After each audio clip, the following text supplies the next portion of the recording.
Chapter 1433. Chinemo and Bojio alighted the car one after another. Their attire wasn't outstanding, but it was because they were too cute, coupled with that pair of black eyes. Very quickly, some foreigners couldn't help but look over.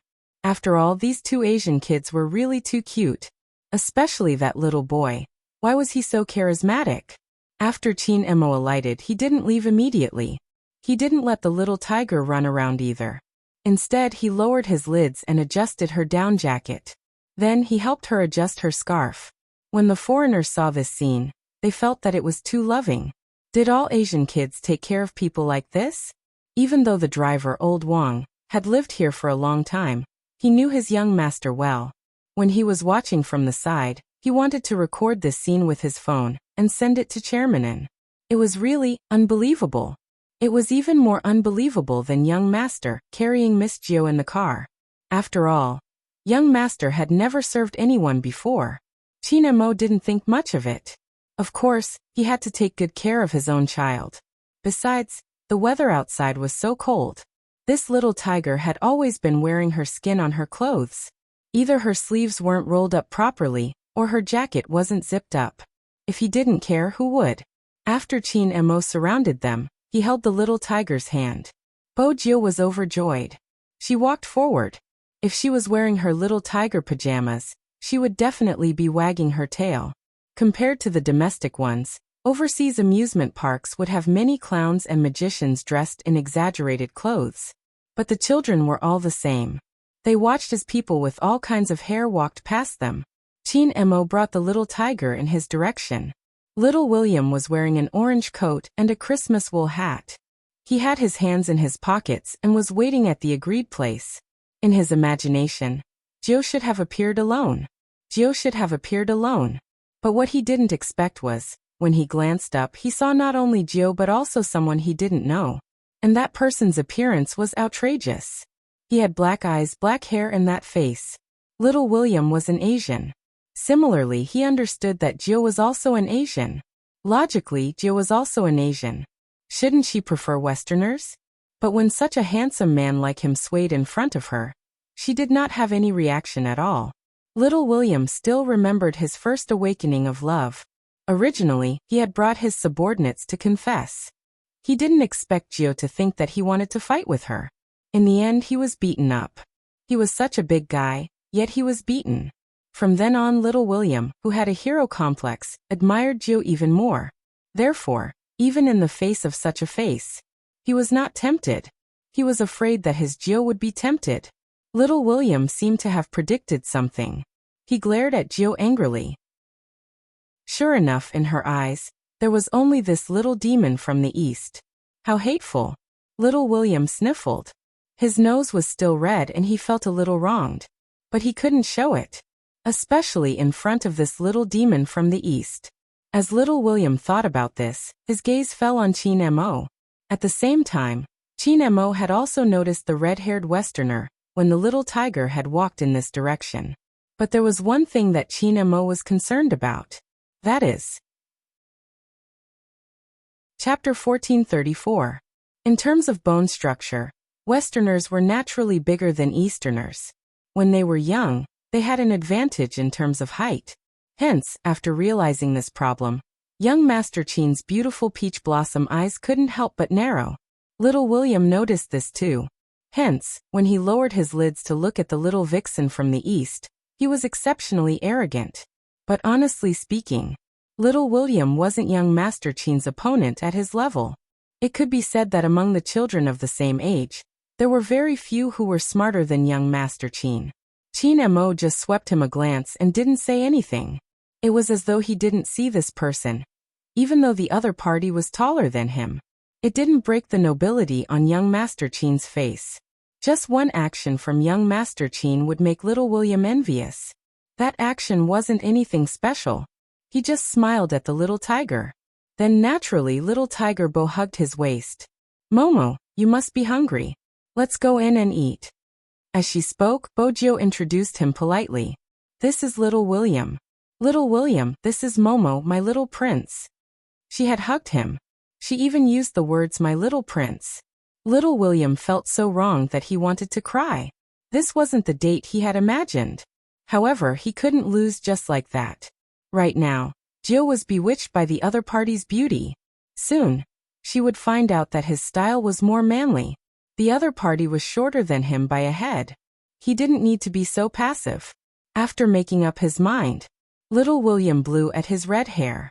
He wanted to show the little vixen how powerful he was. Hence, he reached out his hand and said in a very local manner, "Hey brother, welcome." Chinemo saw through his intentions. He smiled and wanted to reach out his hand to give the other party a return gift. Unexpectedly, little Tiger Bo, who was standing beside him, was one step faster than him. She stood in front of him, and then narrowed her tiger eyes. "William, what are you doing?" Little William's heart trembled. He was afraid that Gio would beat him up again. He exclaimed, "I want to shake hands with Momo."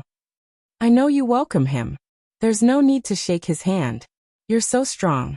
What if you hurt Momo?" Little Tiger Bo said seriously. Little William, who was despised for being too strong, tried his best to shrink back a little. Never in his wildest dreams would he have imagined that Gio actually liked the weak type. Then what was the point of him practicing hitting the ball every day? None of them could compare to his face. And is he a doll? How could someone get hurt when they held hands? Although he did intend to teach the other party a lesson. But saying it like that was too hurtful. "Old friend, we are all children, but why is there such a big difference in the way we are treated?" Little William's expression was extremely colorful. Chinemo looked at the little tiger in front of him, and the smile on his face deepened. When little William saw that smile, he almost attacked. After all, he was young and vigorous. Oh no, he had the spirit of a hero. When this little Eastern demon was laughing just now, he even raised his eyebrows in his direction. That was a blatant provocation. Unfortunately, Gio didn't let him shake hands, and he didn't dare to shake hands. It seemed that he could only find time to teach this little demon from the East a lesson in the future. He would go to school anyway. Chapter 1435. Little William was still thinking about this. He didn't expect the other party to send himself to him. That was because the little vixen from the East said faintly, "It's fine to shake hands." Little William straightened his body instantly. His red hair moved and his entire body emitted an aura that seemed to be saying, "Since you walked right into my trap, I'll teach you a lesson now." Chinemo was wearing a black down jacket and a pure white scarf that was wrapped around his neck. It was as black as ink. He stretched his hand out. Little William smiled. He thought that he was very devilish and unruly. His hair was still red. The moment his fingers touched, little William used a lot of strength. He was waiting for this person to kneel down and beg for mercy. Wait a minute. This didn't seem right. Little William's eyes widened because of the pain from his fingers. A child couldn't hide his emotions and his face was filled with astonishment. He wanted to use more strength to retaliate. But the other party didn't give him the chance. His right hand was starting to turn numb. However, just as little William was about to bend over from the pain, the person on the other end suddenly released his hand. The person on the other end suddenly let go. Then, he curled his lips and said in a calm voice, "My hand hurts a little. William, you're really strong." Little William, whose hand was numb. "Excuse me? Me?" He should be the one complaining about his hand hurting. Little William was panting with rage. He wanted to pull the little vixen's collar up. On the other side, Bojio grabbed his wrist. Her big eyes were still black. She asked seriously, "William, do you want me to beat you up again?" Little William. This wasn't the date he had imagined. He wanted to tell Gio that the little vixen was acting. However, when the vixen turned his head, he seemed to be in pain. Little William was on the verge of tears. Were all the Chinese so good at acting? Gio. Little William's eyes were red. Little Tiger Bojio patted his shoulder and said angrily, "William, don't pretend to be weak. Come, let's go in. I'll give you your favorite Big Mac." Little William. Why was he pretending to be weak when he cried? He was so angry. Wait a minute. When the little vixen glanced at his shoulder again, why was there a murderous look in his eyes? Hee. You're not going to pretend anymore? Little William took a deep breath and prepared to fight. He didn't expect the person standing in front of him to look a little lonely from his angle. His eyes were half closed as he shook his hand. If he wasn't the person involved, he would have thought that the other party was really injured. But he knew that the other party wasn't injured. He really wanted to say something. Unfortunately, Gio had already moved. Momo, are you okay? Chinemo seemed to be in low spirits. He seemed to be in pain. It won't affect the hamburger. Little William wanted to say, don't you have a conscience? It didn't affect him in the first place. It would be strange if it did. Don't think I can't see through your tricks. You're just trying to confuse people. Little William turned his head helplessly. As expected, he saw Gio's distressed face. He watched helplessly as Gio pulled the little vixen's hand up and placed it by her lips.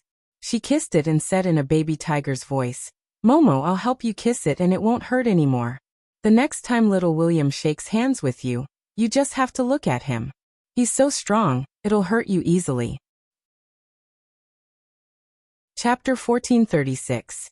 What did he mean by just taking a glance at him? Gio, when you hit me in the past, you had to bow to me first. Why did you disappear after seeing this little vixen? Sob, sob, sob. Little William's sadness had already flowed like a river. But in front of his love rival, he couldn't be weak. At that time, little William didn't understand what kind of opponent he had met.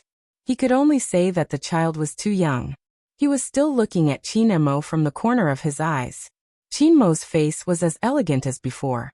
But when Boju lowered her eyes, he looked up and looked towards little William.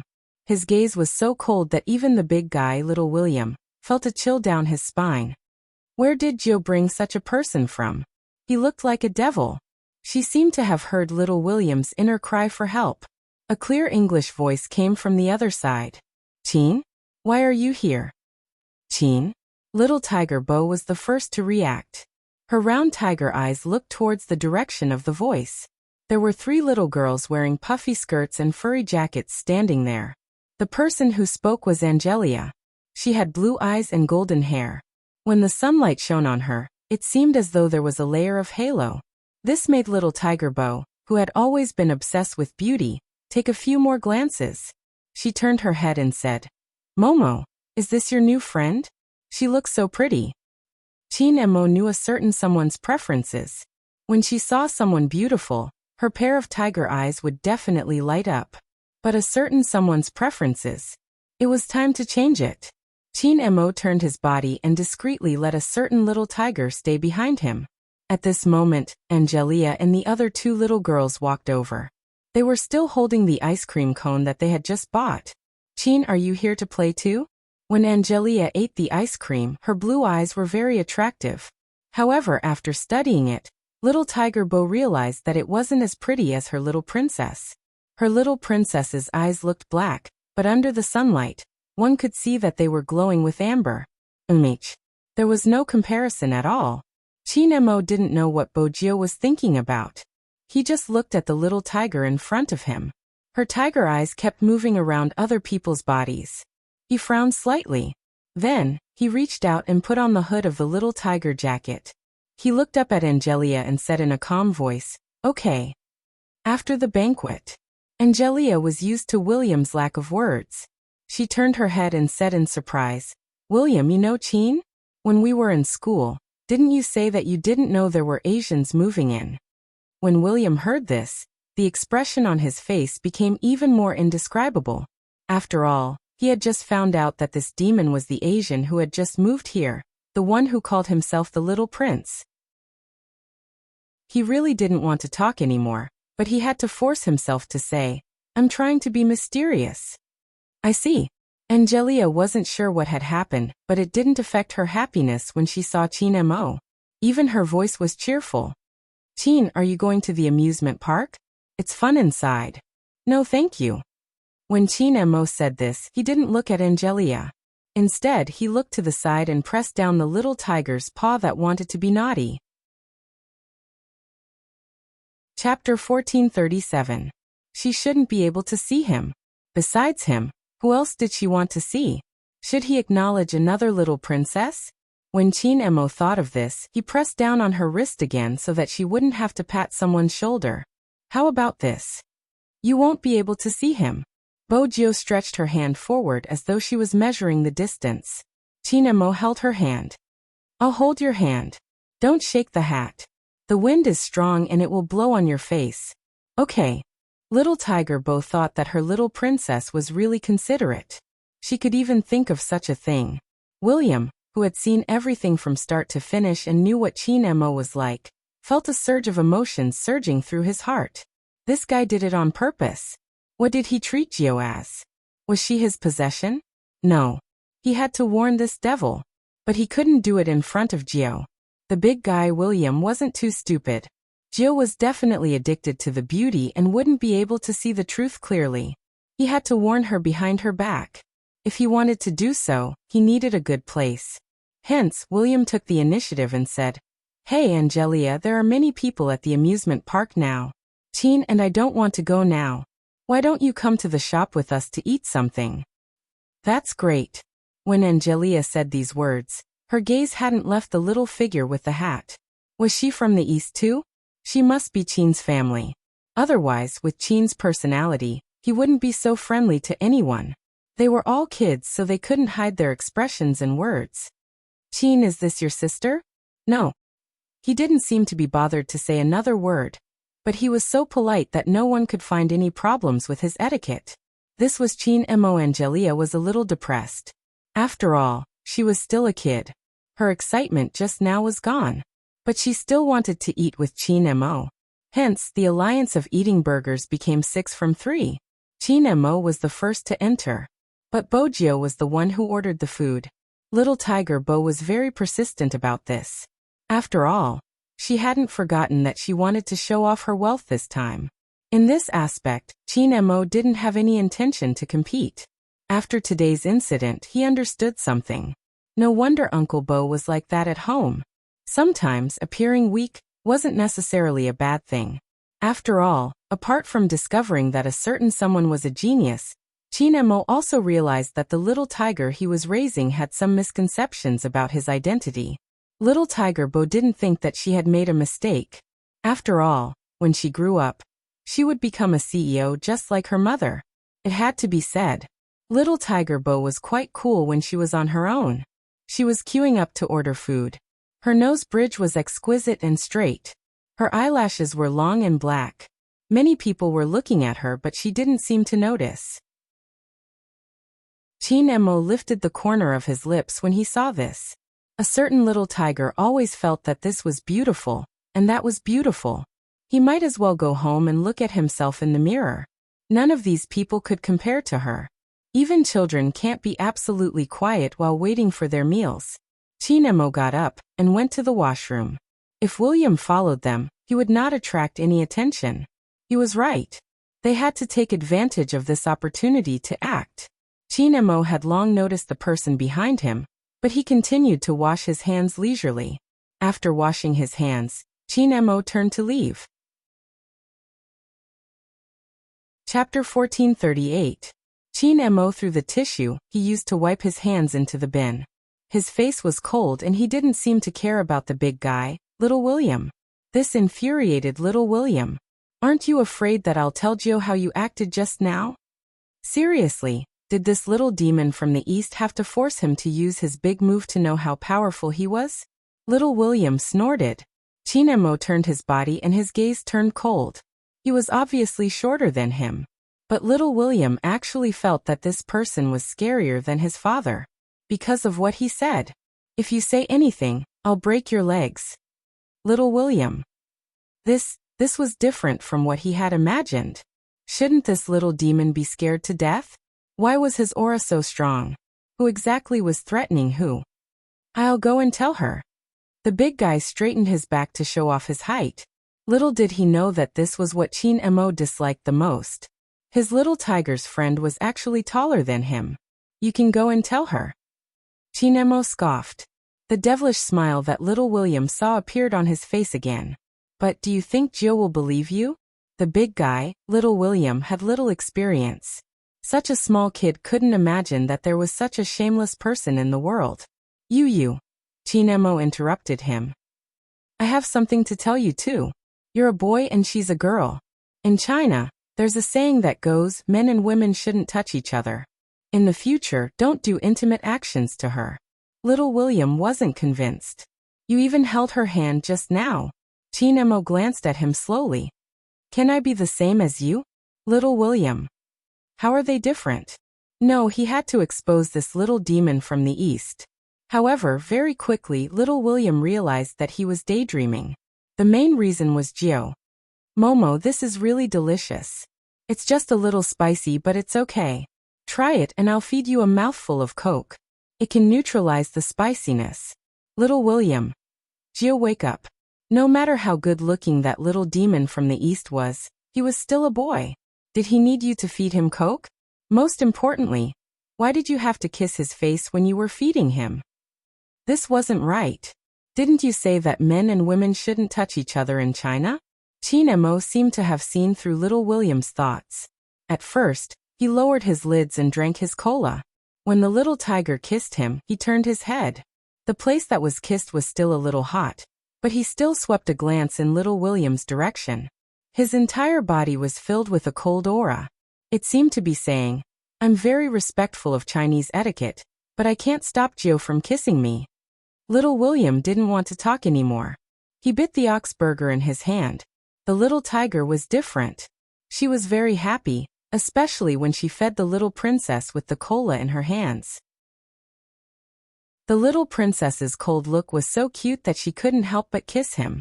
Right now he was just practicing how to raise them. When the little princess really became hers, she would be able to feed the little princess every day. Teen Emo looked at the person in front of him who had big eyes, and was holding a can of Coke with both hands for him to drink. I don't know what this guy is thinking, he doesn't even want to eat. He couldn't bear to watch any longer, so he took a French fry, dipped it in ketchup, and fed it to the silly little tiger. Bojio, on the other hand, was eating one by one, looking like she was enjoying herself. If little tiger Bo was considered a beginner when it came to feeding people, then young Master Chin's feeding would be completely different. He took care of everything slowly. When the little tiger stained the corner of her mouth while eating the hamburger, he would even pick up a napkin and help her wipe it off. Angelia, who was sitting at the side, couldn't move her eyes away. She waited until Teen Emo stood up and went to get something else. He couldn't help but ask Bojio, Hey, what exactly is your relationship? Relationship? Bojio smiled. Her eyes were big and a little mischievous. Momo is going to marry me in the future. Let's practice first. Marry you. William, who was listening on the side, couldn't sit still anymore. Gio, you don't know how that little demon spoke to me. If you knew, you bang. Bojio placed the cola down and grabbed little William's collar with one hand.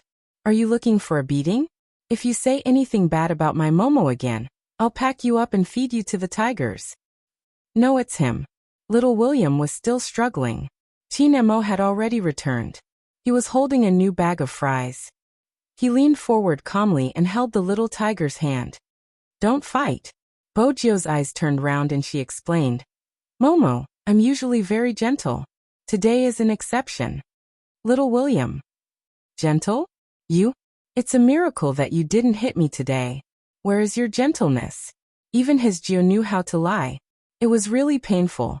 Angelia didn't have many thoughts in her mind. She tilted her head and blurted out. Teen, is she the child betrothed that Grandpa arranged for you? You Chinese people have an ancient way of getting married. Oh my God, you have to take care of a wife from a young age. That's not fun at all. Teen Emo raised his eyebrows when he heard this. Child betrothal? She just said that you will marry her when you grow up. Did she use the wrong grammar? Angelia felt that this was weird. Teen Emo glanced at the little tiger who had been naughty just now. Her cheeks were puffed up and she looked angry. He rolled up Bojio's sleeves and said, She did use the wrong grammar. Angelia smiled. She knew that little prince wouldn't agree to such an ancient method. Teen Emo looked up. She should be the one marrying me, not the other way around. All the children. Angelia paused. It was too obvious. William was so angry that he wanted to scratch the table. But there was one thing. Ever since that day, everyone knew that the new little prince from the east had a young wife who was betrothed to him. But for some reason, That young wife hadn't entered school yet.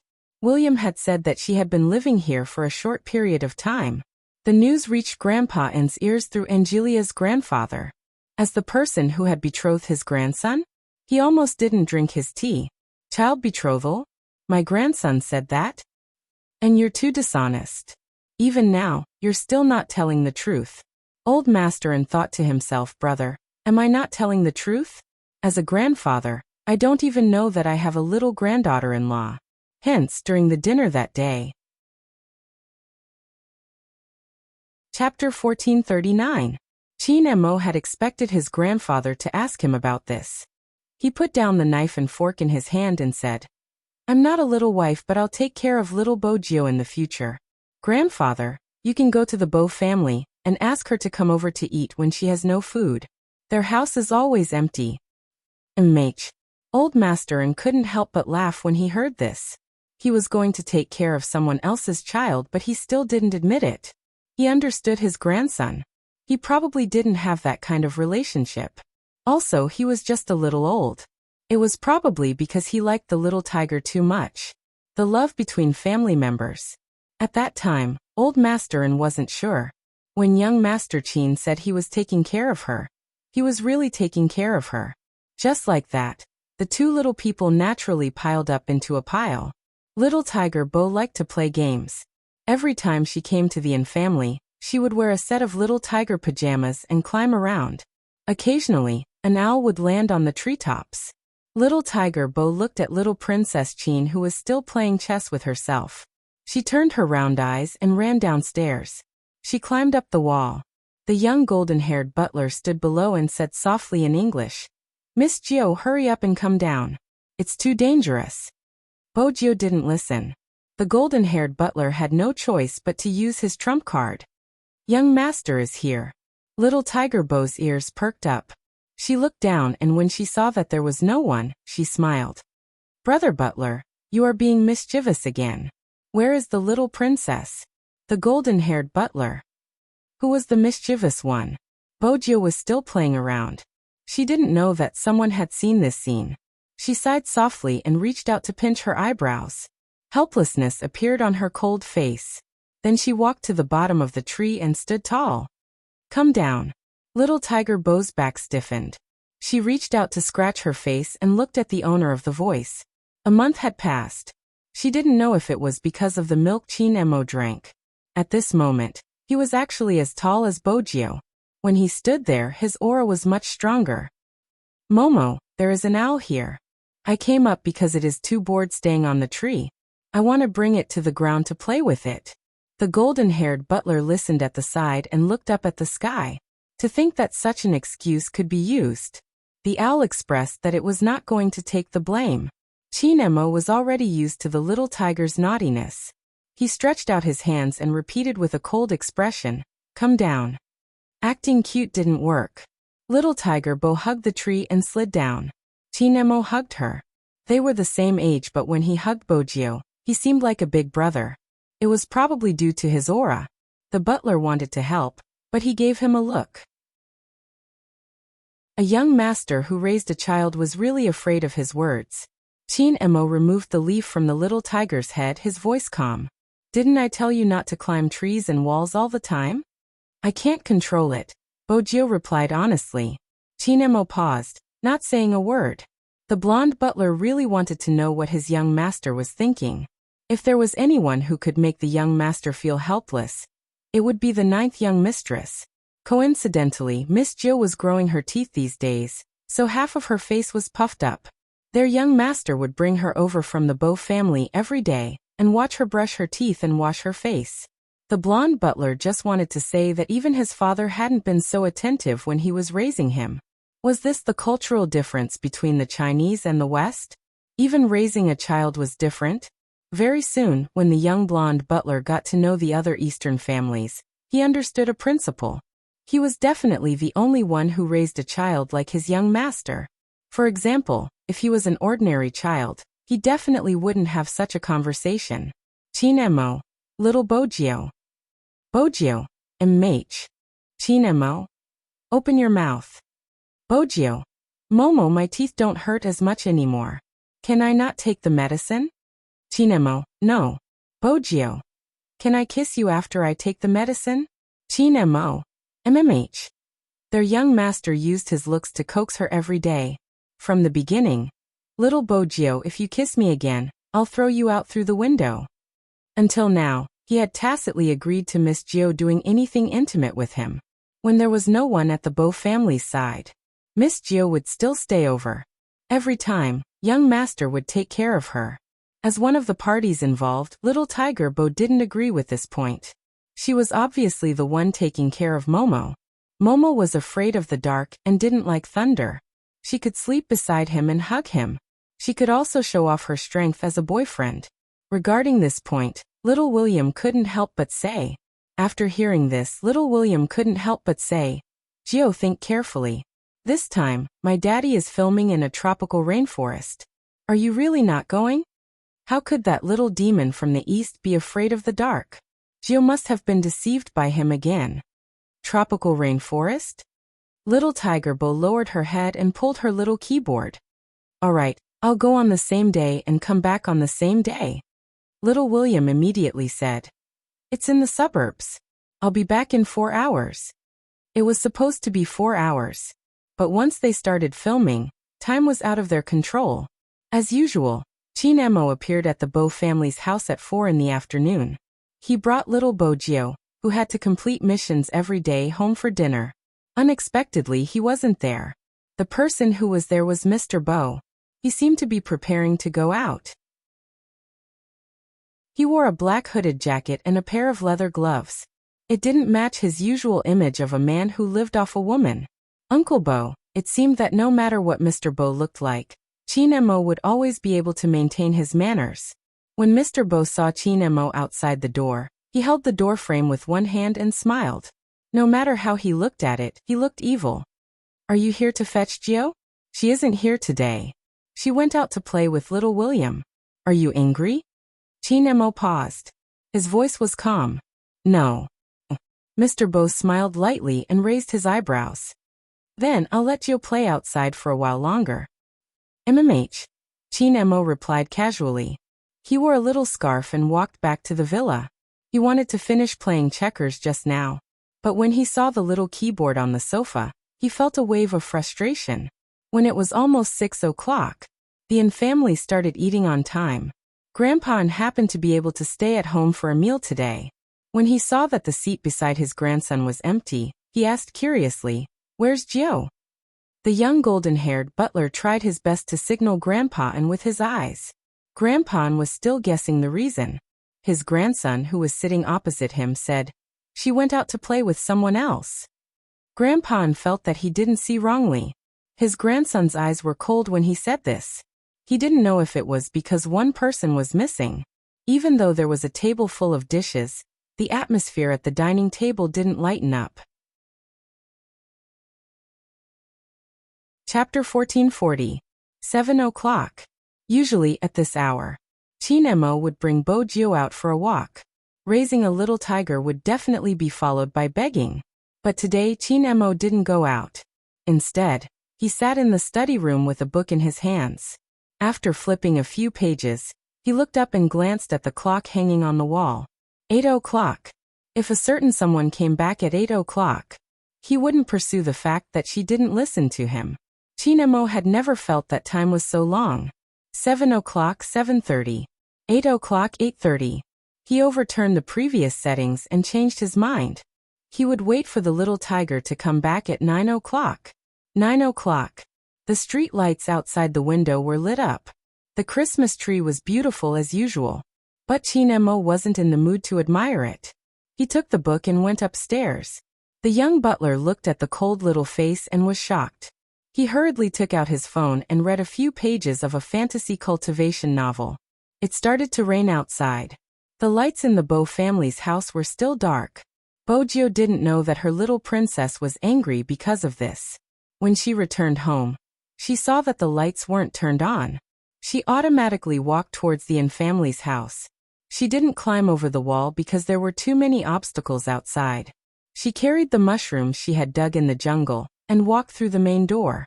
When he saw Bojio, the The young butler hurriedly asked her to go upstairs. When Chin Emo heard the sound, he was lying on the bed. He wasn't asleep, but his little face was obviously much colder than usual. Bojio turned and looked at the young butler. Her tiger eyes blinked. The young butler signaled for her to go over. Actually, he didn't need to signal for Bojio to go over. She even brought back the mushroom she had plucked. "Momo, I brought you a present." No one replied. Bojio scratched her face and took a step forward. She sat by the bed for a while, and then ran into the bathroom. When she came out again, she had changed into her little tiger pajamas. Then she poured a glass of milk, and tiptoed to take the Arabian Nights book from the bookshelf. She placed it beside Chin Mo's hand. Her tiger eyes were round and black. She had always been straightforward. "Momo, are you angry?" Chin Emo didn't have any intention to care about this person. After all, a certain little tiger never listened to him. Bojio wagged her tiger tail and leaned forward, planting a kiss on his face. How was he supposed to ignore her? Chin Emo tilted his head, his voice still calm. "Is the tropical rainforest good? How did Momo know where she went?" Little Tiger Bo was puzzled for a moment. Then she said, "It's fun, but Momo isn't here." When Chin Emo heard this, the frustration in his heart subsided a little. He said nonchalantly, "Next time you go out, tell me in advance. I got the kitchen to make bean buns for you." They were all wasted. When little Tiger Bo heard this, she felt guilty and lowered her head. Chin Emo continued, "It's not that I'm not letting you play, but don't go so far next time. Alright, go to sleep." It had to be said that shrewdness was something that was definitely cultivated from a young age.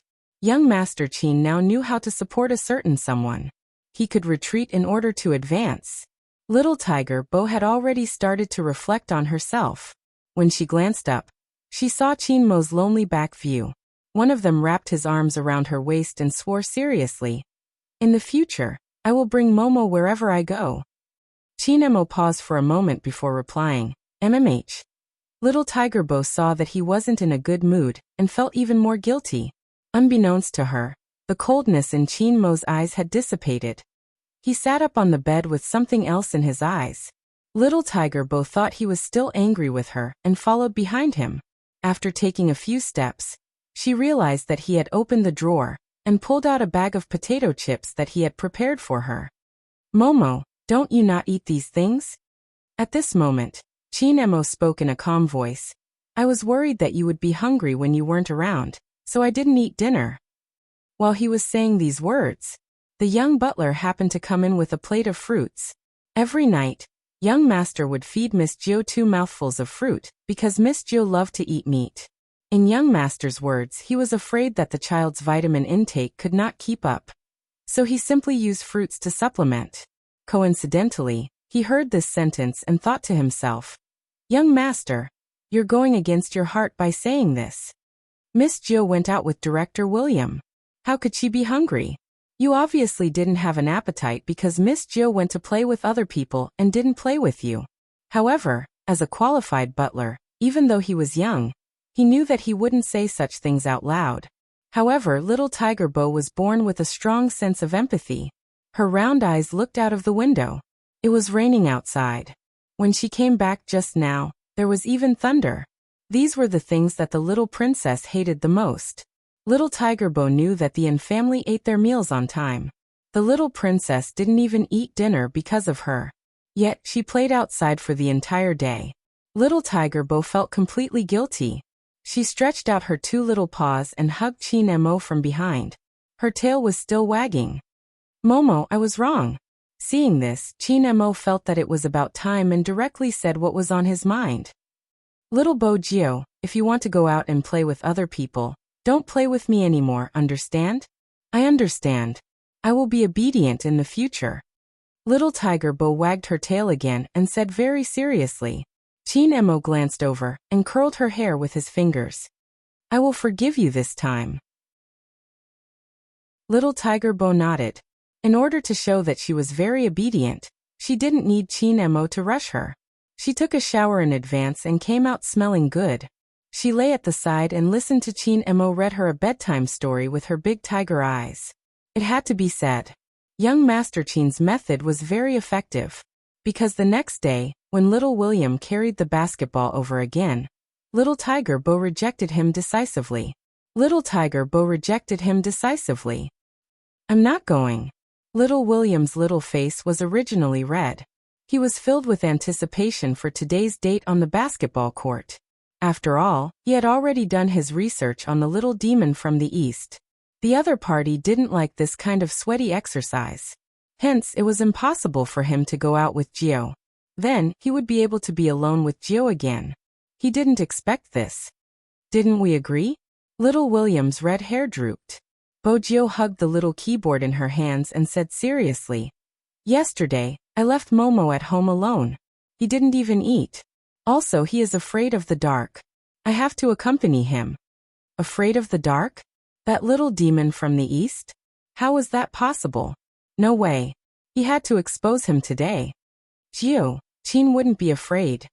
Just as little William was about to go all out, the person he wanted to expose appeared. He was wearing a small black suit and his hair was styled. He looked like a real little prince. He glanced at little William. There was a sense of oppression amidst his nobility. Little William subconsciously gulped a few times and swallowed his words back. That wasn't right. What was he afraid of? Even if this little demon had grown taller, he still wasn't as strong as him. He didn't need to be afraid at all. But he didn't know why. When little William saw Chin Mo, he would remember the day at the burger shop. The way this little demon had looked behind him. It made people want to run away after seeing him. Thinking about it carefully, only Gio was so close to him. Although Angelia and the others called this little demon Prince, it could be seen that they were a little afraid when they faced this little demon. Of course, Chin Mo noticed the red-haired William's gaze. Grandpa said that he had to be more polite to foreigners. This would show the thousands of years of etiquette in China. Indeed, Chin Mo wasn't impolite to others. But there was one thing. A certain red-haired man always wanted to abduct the little tiger he was raising when he wasn't around. This debt had to be settled. Little William looked at that person and narrowed his eyes. He said calmly, "What can't I do?" Afraid of the dark. Little William braced himself. Since he was going to die anyway, he might as well finish his sentence. "You're already so old and you're still a boy. Do you think it's possible for you to be afraid of the dark?" It was a pity that little William had underestimated young Master Chin's shamelessness. Everyone has fear. When Chin Mo said this, he seemed a little lonely. As a boy, I don't want to be afraid of the dark. I'll be laughed at. But I have no choice. Little William. Wait a minute. How could there be such a thing? The young butler, who had been listening to the entire process, raised his head and looked at the ceiling. He would never tell anyone that his young master dared to go to the basement alone at night. Every time he watched a horror movie, he treated it as pseudoscience. He was even more disdainful of ghosts and demons than adults. So, he was definitely pretending to be afraid of the dark. But he was acting so shamelessly. Probably only his young master could do that. After all, it was effective. Because he had heard Miss Gio's words. "Momo, don't be afraid. I'll accompany you in the future. William probably wants to go out and play with you. He has many children accompanying him. Moreover, he's so strong. He's not afraid at all." Little William felt his heart hurt. Just like that. From then on, little Tiger Bo never went out alone with anyone again. It was because of Chin Mo. Of course, it was also because of her toothache. Speaking of this, little Tiger Bo's appetite decreased because of her toothache. Chin Mo was really anxious. Every day he would coax her to eat during dinner. In the morning, when she woke up to brush her teeth, he would ask little Tiger Bo to stand beside him, and he would brush her teeth for her. Thus, in these 10 days, Li Tianlan's eyes lit up. Grandpa would always see the scene of his grandson raising a child in the morning. The young golden-haired butler didn't mention the difference in education between China and China anymore. He basically understood that his young master was raising Miss Gio like a porcelain doll. It wasn't just the details of life. There was also the time when his young master was reading. Miss Gio would play with her little keyboard at the side. How good were these two children? It could be explained with one point. In the past, other than a bed, a bookshelf, and a wardrobe, Nothing else could be found in his young master's room. Ever since he met Miss Gio. Snacks, a couch, a small toolbox, and 2 laptops. In his young master's words, these were all Miss Gio's toys. But the young butler couldn't understand after thinking for a long time. How did a toolbox become a toy? Of course, there were times when it was quiet. 10 in the morning. The 2 children would be in the study room. Every time it was at this time, time would always pass very slowly. Chinemo wore a pure white sweater. One of his hands was pressed against the rice paper on the wooden table. His other hand was separated by little Tiger Bo's hand. He held a brush and taught someone how to read, stroke by stroke. The sunlight shone in and shone on the 2 children's bodies. The young butler watched from the side. His eyes were filled with amazement. He always knew that his young master was good-looking. But he was such a gentle young master. This was probably the only time he would see it. Rather than saying that his young master looked like a prince with British blood, it would be better to say that he looked like a young master from an ancient family. His every move was like a splash of ink. It was naturally noble. If it was just him, people might not be unable to shift their gazes away. However, little Tiger Bo was standing in front of him. They were children of the same age. The taller one was teaching the shorter one how to write. Little Tiger Bo's tail was wagging. The tip of her nose was stained with ink. It seemed to have been purposely dotted there. She was just short of drawing 3 whiskers. She looked very serious, as though she was completing a big task. He probably found it interesting to see her like this. His young master would always turn his gaze subconsciously. The corners of his lips would curl up slightly. At that moment, the young golden-haired butler thought of a poem he had learned in the vast Eastern literature. That's right. Ancient fantasy cultivation. Wastrel's counterattack against ancient web novels. This was the vast Eastern literature he thought of. There was a line in the poem that went like this. My husband came riding a bamboo horse, circling the bed to play with green plums.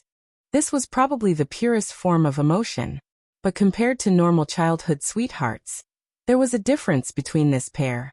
It could be said that the knowledge and part of Bojio's lifestyle habits were learned from Chinemo.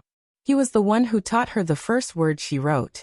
He was also the one who taught her the first ancient poem she memorized. He was even the first one to tell her a bedtime story. He coaxed her to sleep, ate her, and drank her medicine. However, Bojio was still mischievous. After all, writing calligraphy was just a way for her to admire the little princess's beauty from a close distance. Momo, your eyelashes are so long. They are even longer than mine. This was a certain someone who couldn't control herself after writing these 4 words. Her hand had already reached over and touched the cold and handsome little face in front of her. Chinemo paused. He knew that he couldn't change her habit of touching him. He didn't force her. He wrapped a scarf around her neck and brought the little tiger out of the door.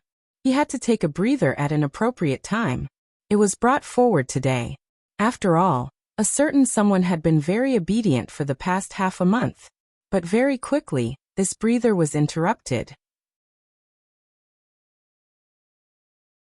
Chapter 1441. After seeing the unreliable behavior of a certain adult, Chinemo calmly brought little Tiger Bo towards him. Chinemo pulled little Tiger Bo towards him without a change in expression. Then he reached out and caressed her head. Mr. Bo was amused by this scene. This little rascal from the Chin family really wanted to raise a child for him? Mr. Bo raised his eyebrows slightly. Then he bent down and carried his Lord Gio up. All right, I'm afraid you and your little princess will have to meet again in the afternoon. Follow me out. Where are we going? Little Tiger Bo asked. Then she added, Dad, you appeared at the wrong time. Mr. Bo smiled and placed her on the motorcycle. I'm really sorry. But Lord Gio, did you forget what day of the week it is today? Little Tiger Bo tilted her head. Friday. There would always be some messy programs in her father's university. Last time it was a debate. This time she didn't know what it was. But her father would occasionally participate in it, so that her mother would appear in school to cheer for him. Little Tiger Bo knew why her father came to find her. He wanted her to act cute. But she couldn't bear to leave her Momo. Chinemo saw that the little tiger on the motorcycle kept looking at him. Also, he thought that she was just taking a walk. She didn't even wear a hat. The more he looked at her, the deeper his frown became. He took the scarf off his neck and wrapped it around little Tiger Bo like a brother. His voice was still calm. Be obedient when you go out with Uncle Bo. Don't be naughty all the time. Don't take off your scarf, understand? MH. Little Tiger Bo nodded heavily. Chinemo turned and placed the mint candy in his hand into little Tiger Bo's pocket. Then he looked up and said to a certain adult, Uncle Bo, you have to watch over her. She likes to eat candies, but her teeth haven't fully recovered. She can't eat too much. This is today's amount. Don't buy more for her. Uncle Bo bought too much the last time. After she finished eating, she didn't sleep much. The experienced big kid, Mr. Bo, smiled when he heard this. Was this little brat reminding him? After all, he was indeed weak in raising Lord Gio. But if the little brat from the Chin family said this, he should be the one to say it. Lord Gio belonged to his family. If I don't go to the candy store this time, I won't have the chance to buy it for her. Don't worry. As Mr. Bo spoke, he took a step forward and rode on the bike. He leaned against the bike and buckled his helmet. He didn't try to hide his handsomeness anymore. When the corners of his clothes fluttered in the wind, there was a child sitting behind the bike. This could be said to be very pleasing to the eye. Chinemo watched as the motorcycle moved further and further away. When he couldn't see it anymore, he retracted his gaze. When the young butler heard that Mr. Bo had taken Miss Gio away, he had a premonition that his young master's appetite wouldn't be so good today. As expected, they didn't even let the kitchen prepare dessert. This time, it wasn't because he was in a bad mood. However, since a certain someone wasn't around, it was meaningless for him to eat these things alone. Fortunately, Grandpa said that there would be a gathering in a while, and wanted to take him out. Chinemo finally found something to do. Whenever he attended a business gathering with Grandpa, Chinemo would dress like a little prince. This was something that little William couldn't compare to. Hence, even if the two of them met, little William could only be angry in his heart, and didn't dare to say anything. After all, it was too deceptive. Moreover, Gio had specially reminded him that if he met her little princess at the gathering, he should protect him well. After all, her little princess was too good-looking. She was afraid that he would be in danger.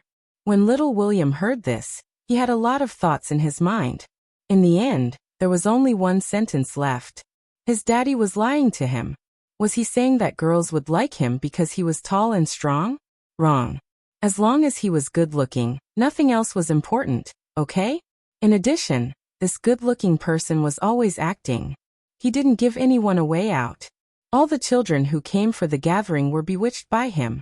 This should be the reason why the little vixen came here. It was simply too infuriating. Was he not going to make any friends today? Little William looked at the cold back view that was surrounded by people. When other children spoke, he would occasionally reply with 1 or 2 sentences. He really looked like an iceberg. He must have known that this style was popular now, so he deliberately acted like this. When he was in front of Gio, he wasn't like this at all. He wasn't so difficult to get close to. Little William was really wrong about this matter. The real Chinemo was like this. He was polite and cold to everyone. Only a certain little tiger. It would make him patiently coax her, and it would make him feel like a peer, happy and unhappy at the same time. However, she was too young. At that time, they didn't understand what kind of feelings they had. The time for the gathering continued to extend. It lasted until 11 p.m. before it was finally over. At the start, Chinemo didn't care. After all, it wasn't considered late in the country. He was 5 or 6 years old. At this time, he was already sleepy. When he alighted from the car, Chinmo's black eyes were still a little dazed. When he saw the little tiger sitting in front of his house, he instantly woke up. Instinctively, he opened his jacket and wrapped the little tiger in it. Why are you here? I'm waiting for Momo. Little Tiger Bo tapped her chin on his shoulder. When she saw him, even her round tiger eyes started to stare blankly. Her voice became even more sleepy. I thought Momo would come back in a while. I didn't expect him to take so long. I didn't expect him to. Gradually, little Tiger Bo closed her eyes. It wasn't an exaggeration to say that she fell asleep in seconds. Soon, Chinemo couldn't hear the person in his arms talking anymore. He could only hear her soft breathing. Chinemo reached out and touched the person's ear. It was cold. He carried the person in his arms. As the person was about the same size as him, Chinemo couldn't help but sway slightly when he walked. However, when the driver wanted to reach out, he avoided him. The young butler wasn't around. Old master and was a little surprised to see such a remorseful expression on his grandson's face. From that day onwards, no matter what happened, Chinemo would always come back before 9 p.m. It was the same even if he attended a business gathering. After all, he had a child to take care of. Right now, the little tiger in his arms was cold. It must be especially cold when she sat outside. The next day, Chinemo found an extra butler. This butler was in charge of opening the door for the little tiger. Chinemo even made an extra key and placed it in little Tiger Bo's pocket. It wasn't an exaggeration to say that the two children were inseparable. Because this wasn't enough. Sometimes, when Chinemo went out, he would bring the little tiger with him. He was like a big brother taking care of the child the entire time. Every time people saw these two, they would compare their grandchildren with each other. The more they compared, the more obvious the difference was. From then on, even Angelia and the group of little girls understood that they didn't have a chance. Almost everyone in the business circle knew that the heir of the in-group and the child who was betrothed when they were young were so close that Chinemo rolled up the child's sleeves when he ate. Needless to say, when the child's shoelaces were untied, Chinemo would even squat down and tie the child's shoelaces. Then he would rub the little tiger's head. Seeing this scene, many couples who already had a boy wanted a little girl. The scene of a big brother doting on the child was too heartwarming. It was just a few things outsiders didn't know. For example, during the 2 days before the new year, Chinemo received a call from his father. The content was the same. There were many missions in the military, so he might not be able to go home to celebrate the new year with him. The biggest festival in China was the New Year. This was a day for family reunions. However, Chinemo had never enjoyed such a reunion. In the military courtyard, it was his grandfather who accompanied him for the new year. After his grandfather retired, it was obvious that his father had to take the lead. As for his mother, her career was getting further and further away and she couldn't find time. Logically speaking, Chinemo was used to it. However, this year he really wanted to introduce the little tiger he raised to his family. Moreover, he hadn't seen his parents for a long time. He felt so disappointed. After all, his age was there. No matter how mature he was still a child. Chinemo wasn't someone who would show his emotions. Hence, Grandpa didn't notice anything. Coincidentally, it was the end of the year, and something happened at the branch company that he needed to deal with. He hurriedly got into the car, and reminded the servants to take good care of his grandson. However, Grandpa didn't understand that Chinemo didn't need to be taken care of. He needed company. Fortunately, with the butler around, he would be able to know his grandson's movements. He heard that his grandson hadn't come down ever since he left. Grandpa anxiously called the Bo family. Little Tiger Bo picked up the phone. "Hello Grandpa," softened his tone. "It's me, Gio. Grandpa is on a business trip and isn't home today. There's no one at home. After you're done, can you help me visit your brother Mo? I'll go over now." When little Tiger Bo heard that her little princess was the only one left in the Yin family, she didn't even bother with her mission. She hugged her little keyboard and put on her down jacket. Then she walked over. She had already decided to let Momo have a taste of her cooking. Momo might even agree to let her raise him. That would be great. With that thought in mind, Bojio pushed open the door to the second floor. Chinemo thought it was the butler. He laid on the bed and pulled the blanket up. He covered his face and said calmly, "Get out." Bojio heard those 2 words.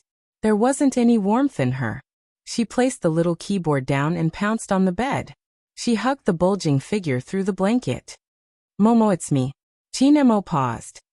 He didn't expect the little tiger to come in. After all, she should still be doing her mission at this time. Also, he could tell that Mr. Bo had been assigning more tasks to her recently. Chapter 1442. Nemo had just lifted his lids. The little tiger's hand was already pressed on his forehead. Then she frowned heavily. She stopped wagging her tail and ran downstairs. She carried a small medicine box and ran back. She was probably too naughty. Compared to Nemo, the little tiger always had injuries of various sizes on her body. Of course, there weren't any heavy injuries. Usually, it was because she was climbing a wall and got scratched on her face and hands. Sometimes she would have a toothache and a bloated stomach. These were problems that children often encountered. Little Tiger Bo was so familiar with the family's medicine box because every time she was sick or injured, Nemo would be the one feeding her medicine. At first, Nemo didn't know what the little tiger was going to do. He felt a little dizzy. He swayed and wanted to stand up to look for her. But when he saw the little tiger carrying the medicine box, his fingers paused. Bojio took the medicine box on the first trip. On the second trip, she carried a big pot of hot water. She lowered her head and poured the cold medicine into Chinmo's mouth seriously. Then, she broke a few pieces of medicine and looked at Nemo with her dark eyes. She wanted him to eat medicine. This was the first time he was being taken care of. Nemo watched as the little tiger ran up and down. In the end, she took a book and flipped a few pages before saying, "Momo, I don't know how to tell bedtime stories. Why don't I make one for you?" Nemo felt that it was rare to see someone not being naughty. She even knew how to tell him a bedtime story. He couldn't help but smile. Seeing this, little Tiger Bo lowered her eyes and kissed him on the cheek. Nemo didn't guard himself. He didn't know if it was because of the cold or something else, but the back of his ears turned red. When he thought about it, it was a certain little tiger who began to make up a story. The Bo family was familiar with Buddhism and the Bible. These were two different beliefs. But it wasn't hard to tell from the little tiger's words. Hence, she told him a story. A long time ago, there was a person who cultivated the demonic path, and a person who cultivated the righteous path. The person who cultivated the demonic path was treated as an unforgivable sin, and fell into the underworld. Those who cultivated the righteous Tao could ascend to the exalted immortal realm, and become undying and indestructible. However, no one knew that the two of them actually knew each other, and they were on very good terms. They met when they were 8 years old, under the Kunlun ice mountain, and worshipped the same celestial master. It was just that the one who cultivated the demonic path was naughty and mischievous, and always wanted to cause trouble. All the immortal herbs he obtained were given to the one who cultivated the celestial path. This was because the cultivation of the celestial path required one to expend vital energy, and to comprehend great enlightenment. Only then would one be able to love all living things. Originally, the two of them were equally talented, but one day, the child who cultivated the demonic path committed a great taboo. In order to save his senior martial brother who cultivated the celestial path, he committed the sin of killing and was imprisoned in the Kunlun mountain range for 3 years. At that time, his senior apprentice brother went to accompany him every day in exchange for bringing him immortal herbs. However, he was rejected. That person who cultivated the demonic path had said, "I can't do nothing when I see you in harm's way. I can't love all living beings." It was probably because of this one sentence that he said that destroyed all possibilities of him becoming an immortal. Ever since then, he fell to the ground and became a demon. He walked through the human world, experienced the joys and sorrows of partings and reunions, saw all the streets and alleys, and slept in the tea house as a dissolute young master. He only remembered the person who disciplined him the moment they met at the foot of the Kunlun mountain. However, the two of them could no longer meet, or wherever he was, he would try his best not to appear. However, many people did not understand that those who cultivated the demonic path were not necessarily bad, and those who cultivated the celestial path were not necessarily good. When many people did something wrong, not only did they not dare to admit it, they would also push the blame. This was human nature. There was never a distinction between the demonic path and the celestial path, because the person who cultivated the demonic path was very flamboyant, and even had many secrets about some people. The more guilty a person was, the more they would want to bite the other person first. They would never remember what they had done, and would only talk about how the person who cultivated the demonic path was like. First, they would smear their reputation, and then they would set a trap. They received news that the person who cultivated the demonic path would go through a tribulation every 10 years. So they used this opportunity to attract 10,000 bolts of lightning. Ever since the demon saint was destroyed, everyone thought that his soul would be completely gone. Unexpectedly, he actually fell into the yellow springs, leaving behind a wisp of his soul. They said that the person who destroyed him was not these people who cultivated the righteous path, but because he refused to obey the heavenly mandate.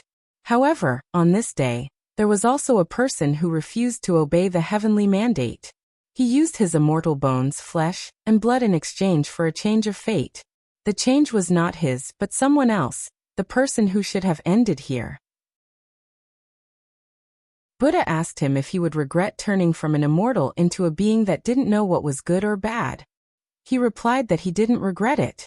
The person he missed the most was when he had met him when he was 8 years old. Now his luck was full, and he could take all of it. Buddha shook his head. This was a high immortal, the person with the most spiritual energy. How could he end up like this? He didn't agree, and only said that this was the heavenly mandate. He laughed, and the white sword in his hand turned into a sword shadow. With blood as a guide, he cleared out hell, and caused the 3 realms to shake. That night, there were no ghosts on the 800-mile road to the Yellow Springs. There were only dazzling and blooming mandalas. The road that was built seemed to be calling someone home. When Guanyin saw this, she shed a tear. The bell of Lane Temple rose and fell, and Buddha only chanted Amitabha. With that, little Tiger Bo tilted her head, looking as though she was waiting for a compliment. Momo, is this story good? You should continue making it up. Chinemo glanced sideways at her. Little Tiger Bo wagged her tail. Let me think about it. I'll tell you tomorrow. Be good and sleep first. That way, you will get better. Chinemo looked at the little face that was very close to him. He pinched it with his fingers. Silly, don't worry. Little Tiger Bo blinked in confusion. Chinmo's drug took effect. When the little person was about to close her eyes, her voice floated over. Even if we are different after we grow up, I won't let anyone hurt you. Little Tiger Bo heard this sentence. Her pair of tiger eyes lit up slightly. In reality, little Tiger Bo more or less understood that ordinary people wouldn't be able to accept what she was going to do in the future. She had watched so many cartoons and movies. They all said that people from different worlds would never be together. She had asked Grandpa before. The little princess's family was a policeman. No, that wasn't right. It should be the kind that was more powerful than the police. Anyway, they were specially here to catch her. She didn't want the person who came to catch her to be Momo. She didn't want Momo to hate her after knowing what she did for a living. Hence, even the story she made up revealed a kind of desire. What made her happy was what he said. Chapter 1443. When the two of them were together, time would always pass especially quickly. Little Tiger Bo leaned against Chinmo's head to sleep. When she woke up, it was already late at night. Only then did she remember that people who were sick had to eat more. There was no one at home, so little Tiger Bo volunteered to cook a bowl of noodles. She didn't know if it was because the color was too heavy or because of the seasoning. After Chinemo ate it, he didn't recover. He even got enteritis. Later, the doctor explained the reason. When he had a cold, his digestive system was weak. Moreover, the seasoning of the instant noodles was too greasy. It wasn't strange for this to happen. Little Tiger Bo felt very guilty. She climbed the wall at night and asked Chinemo to forgive her. At that time, Chinemo didn't have any strength at all. He simply said, "Come up." When the little tiger climbed up, he reached out and hugged her. She was soft and fluffy, causing his lips to lift subconsciously. Little Bojio, are you an idiot? No, Little Tiger Bo said seriously. Little Tiger Bo said seriously. But Momo, this is the first time you took the initiative to hug me. Should I celebrate? Do you want me to sell you? Chinemo glanced at her. I'm very expensive. I will work hard to earn money. Little Tiger Bo clenched her small fists. Chinemo held her fists. When you are 18, I will tell you if I will sell you or not. 18. Little Tiger Bo counted with her fingers. There was still a long time. Can't you agree now? Chinemo raised his eyebrows. No. All right, 18. I will definitely be taller by then. I will be like my mother, and wear a suit to look for you. The more Bojio spoke, the more comfortable she felt. Chinemo frowned. Suit. Shouldn't you wear a skirt? No, the overbearing CEOs in the movies all wear suits. Little Tiger Bo yawned as she spoke. Her small head rested on Chinmo's shoulder like a real little tiger. She wagged her tail twice. Momo, I'm sleepy. She was asking Chinemo to coax her. Some habits were probably formed through nurturing. Before she knew Chinemo, Bojio would never let anyone coax her to sleep. But now that she was listless, she would lean her little head on Chinmo's shoulder. Chinemo would pat her back from time to time, and say something in a cold and pleasant voice. It was nothing more than asking her to sleep. There were only a few days left before the Spring Festival. No matter what, Old Master and had to make a trip back to China, and so did Chinemo. When little Tiger Bo heard this news, she went into Chinmo's little panda luggage. Momo, I'll be your checked luggage. Bring me along. It wasn't that he hadn't thought of bringing a certain little tiger along with him. Chinemo went to ask, but the lazy Mr. Bo didn't agree. He smiled faintly and said, no. It was also that day that Chinemo smelled the scent of blood on this adult. Even though he was wearing a trench coat, the scent was faintly discernible. But before Auntie Bo came back, he entered the bathroom. Chinemo was a child who could keep things in his heart. That was probably what people with high IQ were like. He left a medicine box at the Bo family's house and didn't say anything. But Chinemo didn't feel good about not being able to bring his little tiger along. Especially when he was about to get into the car, he saw a certain someone's round tiger eyes. When I'm not around, listen to Uncle Bo, don't climb the wall all the time. You can't eat too much of the candy I give you. If you're hungry, use the key I gave you to enter the house. I've stuffed the snacks in the cupboard full. There are ready-made canned beef. Eat less instant noodles. You have my house number. Call me if you need anything. Don't be mischievous. Chinemo couldn't help but pinch her face. I'll be back soon. Little Tiger Bo hugged her little keyboard and nodded. She counted the time in her heart. 3 days wasn't too long. It was within his acceptable range. Even so, when the bus was about to leave, Little Tiger Bo didn't let go of Chinmo's sleeve. But what stunned Grandpa and wasn't Little Tiger Bo's actions. It was because his grandson obviously didn't want to leave. This was a completely different attitude from when he first arrived at this place. The most surprising thing was, when the car started to move, his grandson started to be absent-minded. From boarding the plane to taking off and landing, his grandson's face did not show any trace of a smile again. It wasn't until he picked up his phone and made an overseas call that his face warmed up a little. At that time, WeChat didn't exist. It wasn't as convenient as it was now. He had to use a computer to make a video call. But it was nearing the new year. Even children were busy. Moreover, there was a time difference between the two of them. The moment Chinemo returned to the military courtyard, he was surrounded by children. He didn't have time to make a call. When he finished visiting his relatives and picked up his phone, he realized that the time wasn't right. Most importantly, he had originally planned to return after New Year's Eve, because Madame and suddenly had an important matter to deal with. Therefore, the deadline to return was lengthened. Fortunately, Chinemo was free. He could coordinate with a certain little tiger's time to make a call. But no one picked up the call. Bojio wasn't at home. Instead, she followed Mr. Bo to the university. This time, she wasn't acting cute. Although it looked like it. Bojio was still wearing her little old axe pajamas. But this wasn't Mr. Bo's motive. Otherwise, he wouldn't have brought his daughter to school at such a time. Something happened in the hacker world. This wasn't the first time. It had never been peaceful. This was the life he chose. But in terms of privacy, there had never been such a big oversight like this time. Some people would know him sooner or later. In the past, Mr. Bo wasn't worried about these things. But it was different now. The one lying under his desk and the woman in the opposite building were his lifeline. They were all his lifeline. Although he had already sent out a call and was waiting for the butler to come. But this also meant that Gio wouldn't have a choice anymore. Mr. Bo looked up and glanced at the English words on the blackboard. He supported his chin with one hand and asked casually, "Joe, do you like what we are doing now?" Little Tiger Bo leaned against the corner of the desk. She didn't say anything. Instead, she used the small keyboard to type 3 words over. Mr. Bo tilted his head. His gaze deepened. That's good.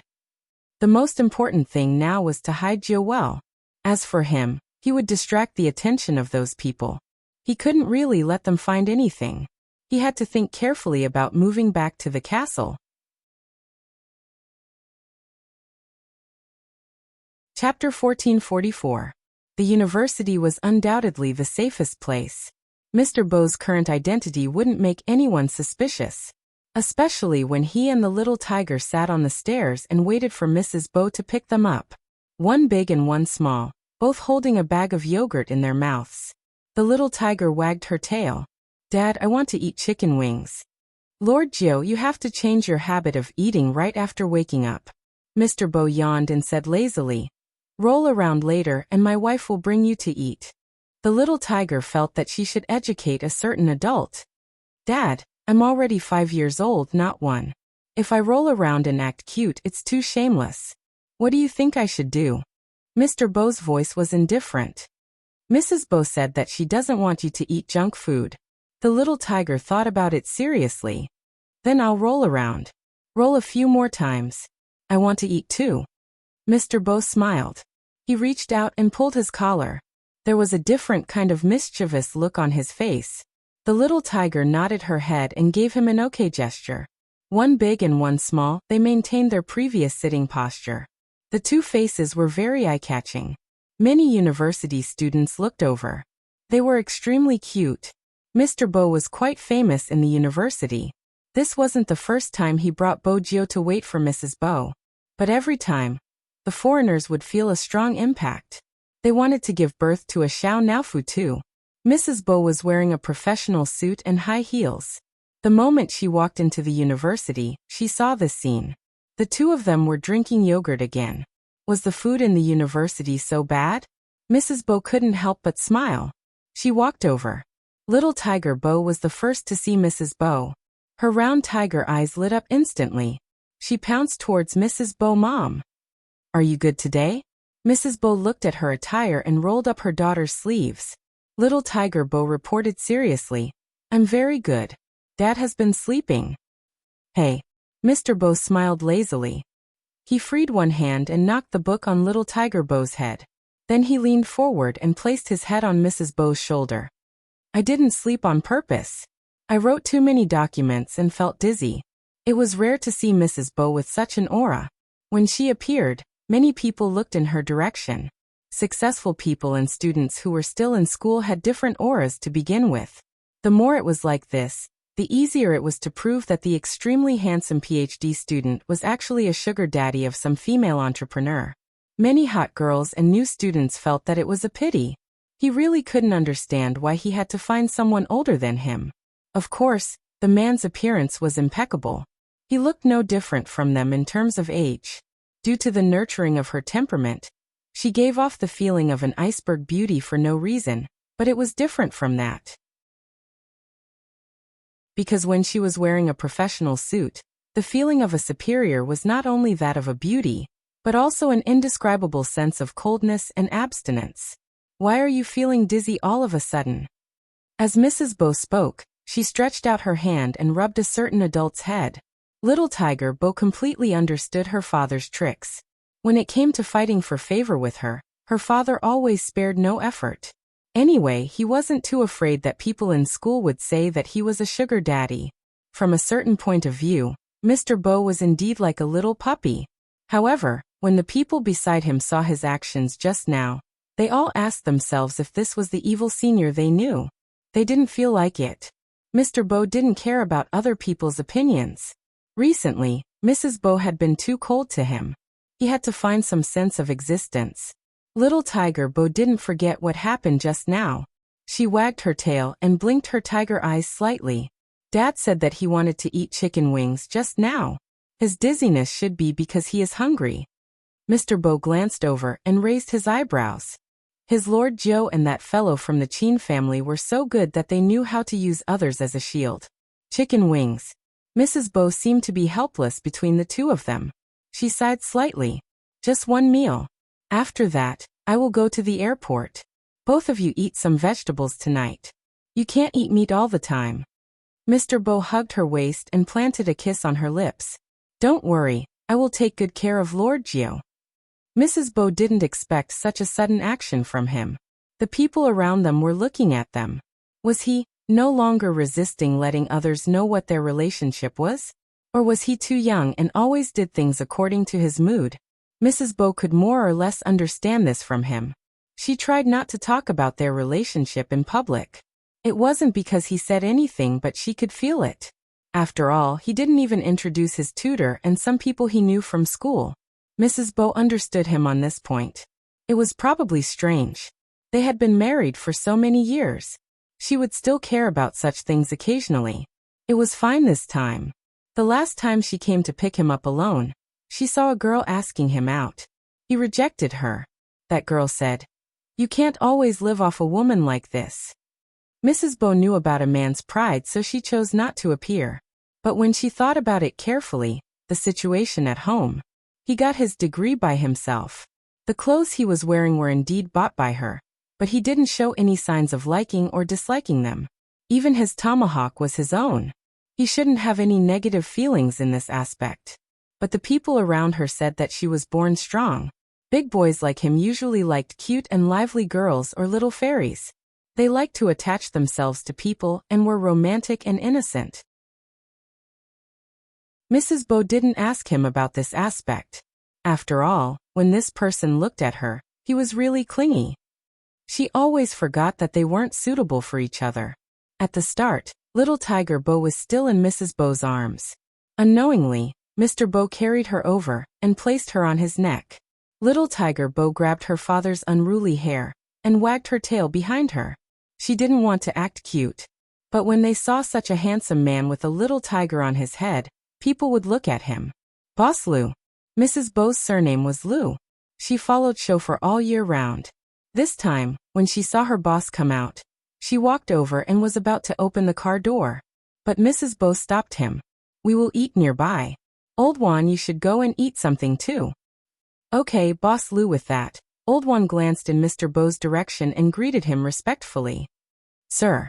Although he didn't understand why Boss Lou chose such a person, since Boss Lou had agreed to it, as a driver he wouldn't say much. Miss Gio was as lovable as ever. Old Juan smiled as he looked at the little tiger. This was probably the most unusual and happiest family he had ever met. However, Boss Lou was usually too busy. As for Mr. Bo, there was something that was hard to explain. He liked to stick to Boss Lou too much. But he wasn't like an ordinary gigolo. He couldn't explain it. He just hoped that Mr. Bo wouldn't let Boss Lou down. It was always a happy thing to have chicken wings. There were cola, fries, and hamburgers on the table. Mrs. Bo was rolling up her daughter's sleeves. When she looked up, there was a hamburger in front of her. After seeing her take a bite, the person smiled. This smile didn't matter. The people eating here were all university students. Many of them looked straight at him. However, in the next second, he didn't know what happened. The person's fingers paused for a moment. He raised his gaze slightly and looked out of the window. The color of his eyes darkened. The sound of the police car rushing past rang in her ears. This wasn't the most important thing. Instead, it was a few people dressed in black under the tree. They seemed to be asking something. "What's wrong?" Mrs. Bo followed his gaze but didn't see anything. Mr. Bo took a bite of the hamburger. "Nothing. I have classes in the afternoon. I probably can't send you off." Mrs. Bo paused. Then she smiled and said, "I know. Eat more." He probably had some concerns. This time there were more people who saw them. The meal was finished very quickly. When Mrs. Bo was around, Mr. Bo was still lazy. He waited until she left. After she left, he made a call. "Come over and bring Joe back." "Yes, boss." On the other end of the line was a very magnetic British voice. Little Tiger Bo had heard it before, but this time, it was a little different. It seemed a little deep. After around 5 minutes, a black Lamborghini appeared in front of the school gate. A black Lamborghini appeared in front of the school gate. A man got out of the car with something that looked like a suitcase in his hand. But a normal suitcase wouldn't be carried by hand. In addition, the person was wearing a black tuxedo and white gloves. He looked like a noble deacon in the movies. Even though he was already middle-aged, it was rare for a middle-aged person to wear a formal suit so handsomely. But this person was able to express his mature gentlemanly aura to the fullest. That wasn't all. He was also carrying a small cake box. When he saw Bogio, he placed his right hand behind his back and smiled lightly. "Young lord, I finally see you." At that time the word young lord was a little unfamiliar to Bogio. But even now, she was very clear about what she wanted to do in the future.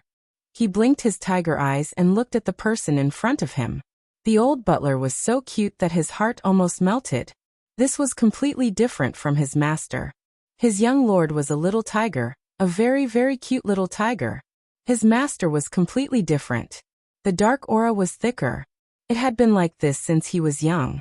Mr. Bo allowed the two of them to interact. He took the suitcase from the butler's hands. He opened it in the car. At this time, there weren't many people in front of the university. The mystery of the suitcase was that you wouldn't be able to guess that it would open so many layers. Other than a black trench coat, there was also a small notebook and some weapons inside. Mr. Bo changed into the trench coat first. Then he lifted the suitcase. He wore his glasses and looked very gentle. He didn't look like he was going to do anything. But if people knew what he was taking, they would know what he was going to do next. He was going to get rid of a few bugs. As for little Tiger Bo, she was naturally brought back by the butler. According to Mr. Bo's instructions, it was most reliable to send her to the William family. That was because that family was born to be dramatic. They were so careless that they wouldn't think about what happened.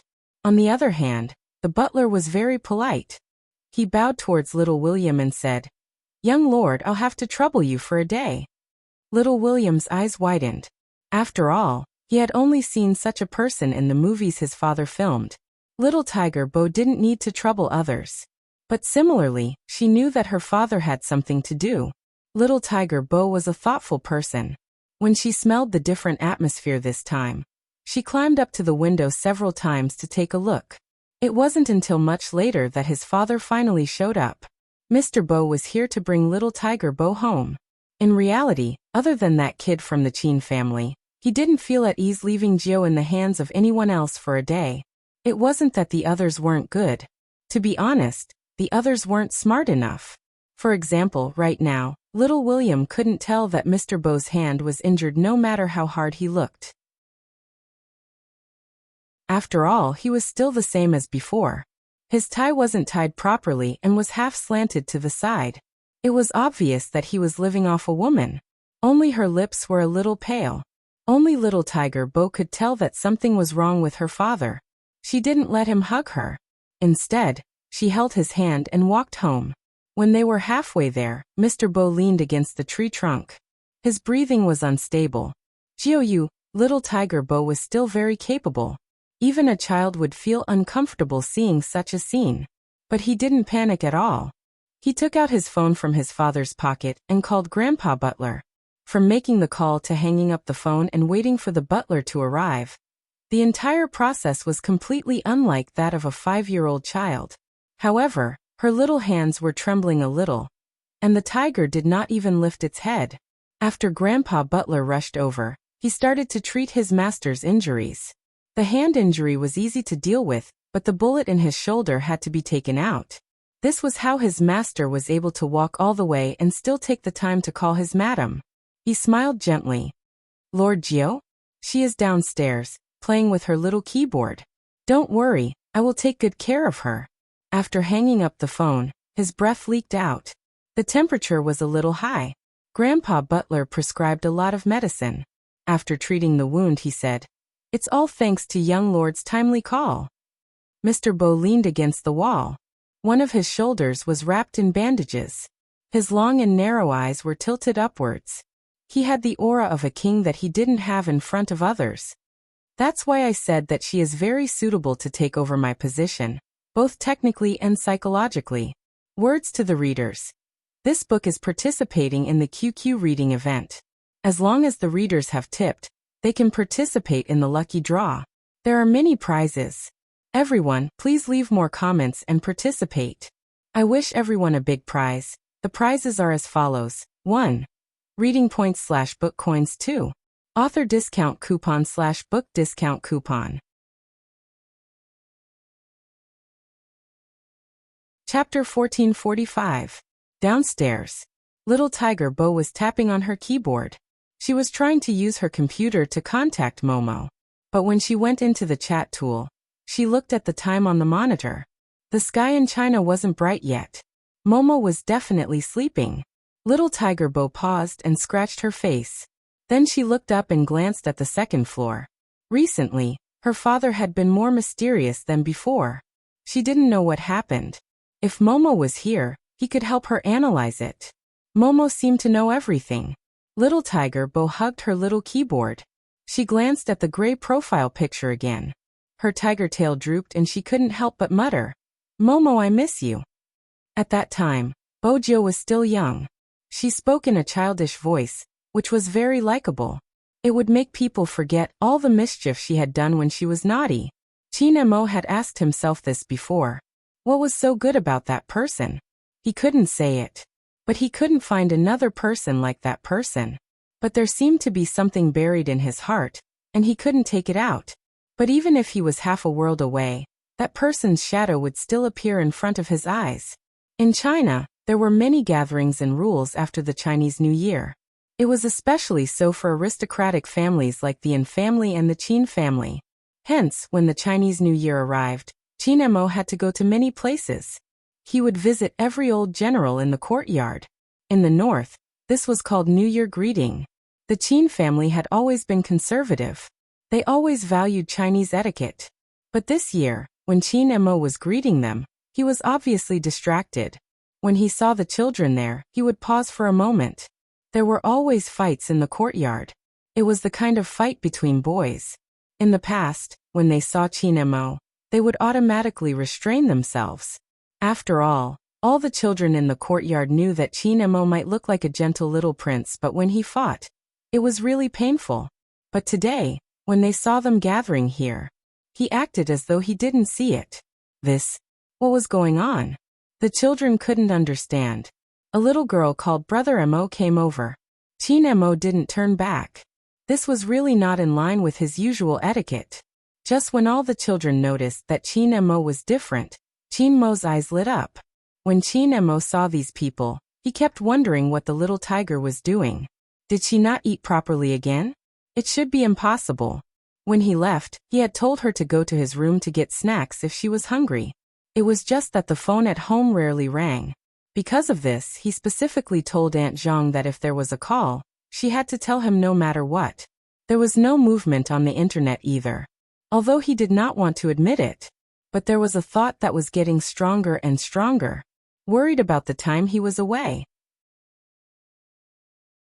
A certain someone had forgotten about him while playing. After all, she loved to play. Little Tiger Bo really wanted to play with someone for a while. But this wasn't the reason why she agreed to go out with Little William.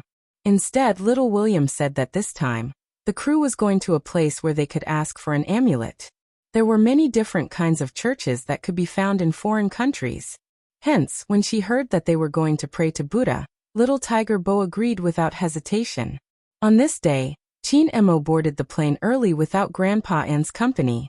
If they continued to wait, they would only be able to leave after 10 days.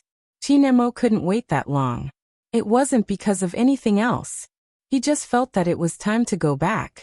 Jiang City International Airport.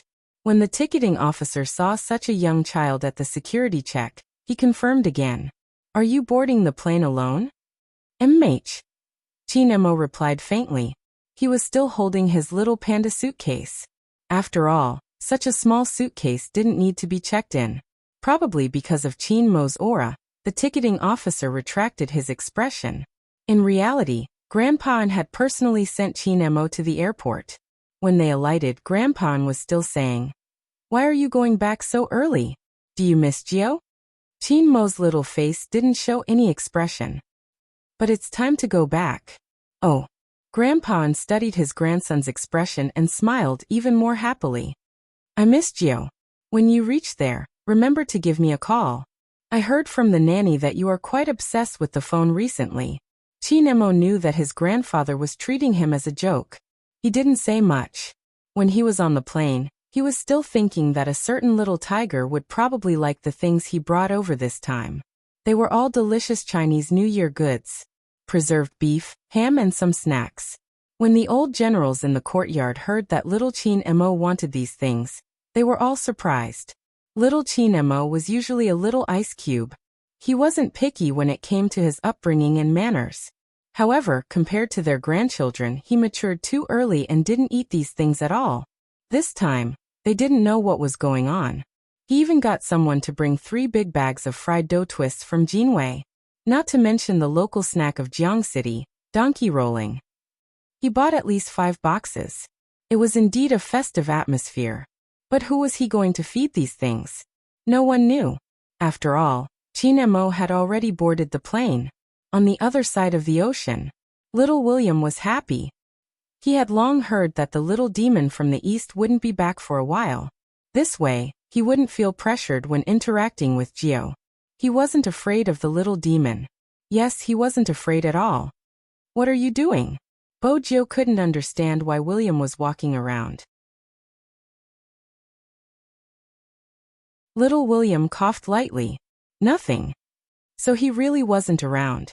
That's good. I felt that you heaved a sigh of relief just now, Gio said in a tiger's voice when she faced little William. Little William. No, I didn't. Let's not talk about this. Gio, we have to leave quickly. Okay. Little Tiger Bo wasn't wearing her tiger pajamas. Instead, she was wearing a taekwondo uniform. The black belt was very eye-catching. This was also the reason why little William didn't dare to touch Gio. However, he was also very puzzled. Why didn't Gio show her skills in front of the little demon? When he thought about this, little William couldn't hold it in anymore. He asked what was on his mind. Gio sized him up from head to toe before saying, Momo isn't like you. Momo is good-looking and gentle. He gets shy easily. If I use force, I will scare him. Little William. When you beat me up until my face is swollen, you never considered that you would scare me. Also look at my eyes. They are blue. Don't you Asians like eyes that are like the sea? As expected, his daddy was lying to him. Gio was completely different from those actors who came overseas to develop their careers. This wasn't the first time little William's heart felt stifled. Fortunately, this child's self-healing ability was good. In less than 10 minutes, he started to call Gio his brother again. Every time Gio came to this kind of production, she would help little William settle some trouble. Little William didn't like people trying to get close to him because of his father. But because of his personality, he couldn't say anything. Usually, Gio would stand there and look at those people. She would ask them if they wanted to go and play. Then, she would solve the problem perfectly. It was the same this time. The difference was that little William was still playing around.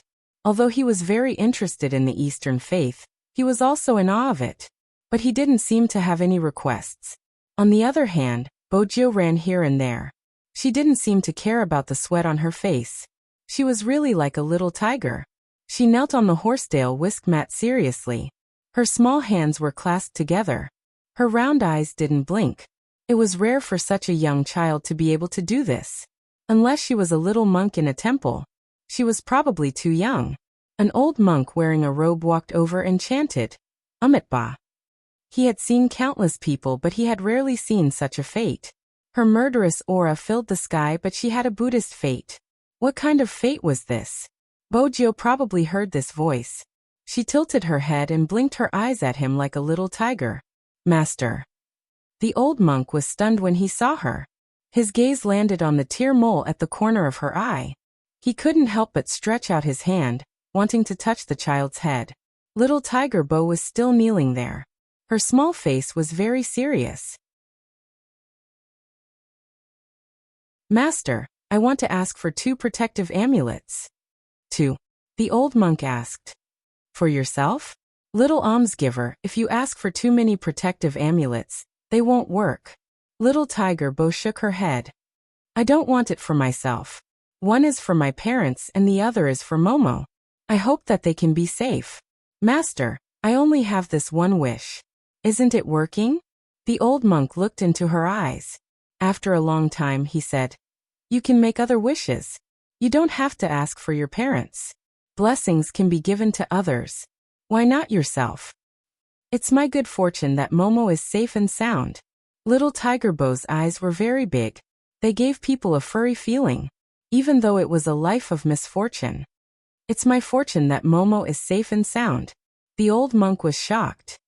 In that case, I will give 2 protective amulets to Little Almsgiver. If Little Almsgiver regrets it, you don't have to give one of the protective amulets. When Little Tiger Bo received the 2 protective amulets, her eyes lit up. I won't regret it. Thank you, Master. After she finished speaking, she even bowed to him. The old monk stood there and chanted, Amitba again. He only retracted his gaze when the small voice could no longer be heard. Should he say that children were all sincere? That was why he said such words. However, how much did a person value another person in order to treat that person's safety as his own blessing? The old monk looked up at the Buddha statue in the middle. A novice monk came over to invite him to the front hall. He said that all the believers were here. The old monk waved his hand. Today's grace has been given out. Ask the benefactors to come next month. Given out? The novice monk scratched the back of his head. When did he give it out? Didn't his master just come out? Moreover, he could give 3 people a month. This was what his master had promised. Why did he push it to next month the moment he came out? The novice monk didn't understand. Master, if you give out the grace, there are still 2 people left. No. The old monk reached out and touched his disciple's head. Go. Tell me the truth. The novice monk replied, Yes.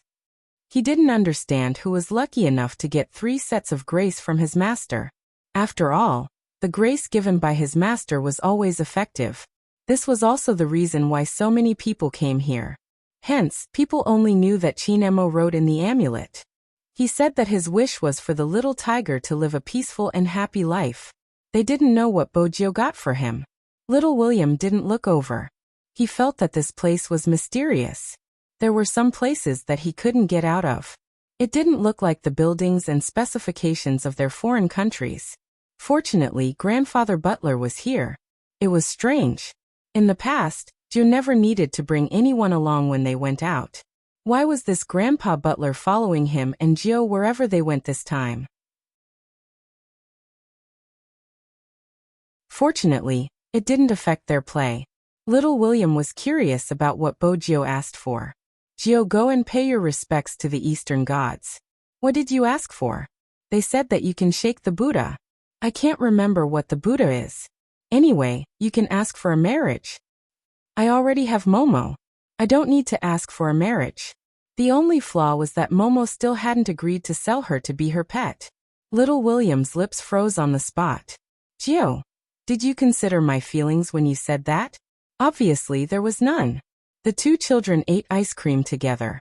With Grandfather Butler following them, Little William experienced what it felt like to have a mouth that didn't have time to stop. There was always delicious food for them to eat. Also, there wasn't a fixed time. Hence, they played a little late. Chinemo landed at 1 p.m. There was a driver arranged by Old Master and at the airport. It wasn't important who would bring him back. After all, a certain little tiger was so young. It wasn't possible for her to come and fetch him. Also, until now, she didn't know that he was coming back. Chinemo looked at the big and small bags on the back seat.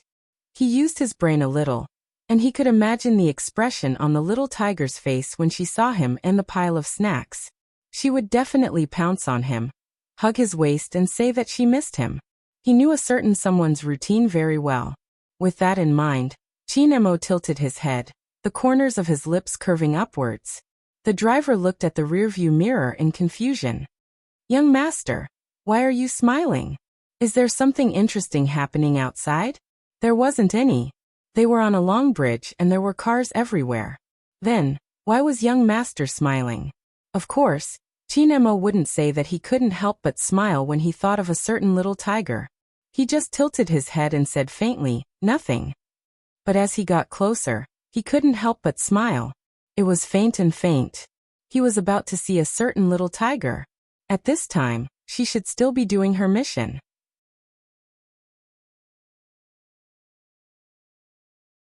Chapter 1446. There was no response. Was it because she was too serious about her mission? Chinemo thought that a certain little tiger might be wearing earphones. He looked up and glanced at the balcony that connected the two houses. Wearing a down jacket, he did something he had never done before. He learned from a certain little tiger and climbed over the wall. He probably wasn't familiar with her. When someone like Chinemo climbed over the wall, he gave off a feeling that it didn't match his temperament. When the young golden-haired butler came back, he saw this scene. At first, when he saw the small figure, he thought that Miss Jiu was being naughty again. He said anxiously in English, "Oh no, Miss Jiu, young master will be back soon. If you do this, young master will be back soon." When the golden-haired butler saw the cold little face, even the hair on his head was shocked. How was this possible? Everyone knew that their young master was a model when it came to etiquette. How could he climb the wall? "Why are you shouting?" Chinemo lowered his gaze and glanced at him. His voice was indifferent. The golden-haired butler stood there in a suit. "No, nothing." He really wanted Miss Jiu to see how his young master looked when he climbed the wall. He really wanted to laugh. Chinemo ignored him. After standing on the balcony, he walked towards the floor-to-ceiling window. Through the floor-to-ceiling window, he could clearly see that there was no one inside. Uncle Bo and the others weren't here. Even a certain little tiger wasn't here. The room wasn't that messy. Suddenly, it was so clean. It seemed as though the owner hadn't come back. Of course, at that time, Chinemo didn't have the inhuman ability to speculate as he grew up. After all, he was still a child. But the feeling was right. Chinemo looked in a certain direction through the floor-to-ceiling window. A certain little tiger should have been sitting there. Her little claws were tapping on the keyboard. She must have scratched her face from time to time because she didn't know how to roll up her sleeves. However, she looked as though she was the most serious. Otherwise, she would lie at the side and grab snacks to eat. If he hadn't asked her to sit on the chair, she would have been naughty forever. Chinemo didn't think that the room would be so empty without the little tiger that was crawling back and forth downstairs. The golden-haired butler looked at the back of the little figure standing on the balcony. He didn't understand why. From his angle, his young master's face seemed a little disappointed. He didn't wait for him to see clearly. Chinemo slid down the wall. What was going on with the Bo family recently? He didn't know if it was because he was too serious about this problem, or if he didn't have any experience in climbing walls. When Chinemo came down, he accidentally cut his hand. The young golden-haired butler exclaimed and hurriedly ran over. "Young master, are you all right?" "I just wiped my hand. What can happen? Let's go back first." Chinemo tilted his head and glanced at the back of his hand. His face was as calm as ever. He was still wearing the small black down jacket. Chinemo really didn't expect that the little tiger wouldn't be around at this time. It wasn't because of what her grandfather had said, but because he missed her. How could he be so childish? Once again, Chinemo denied his grandfather's words. However, his eyes turned to look behind him. He bought her so many things. I wanted her to see it sooner. That was why he didn't even go home, and went straight to the Bo family's house.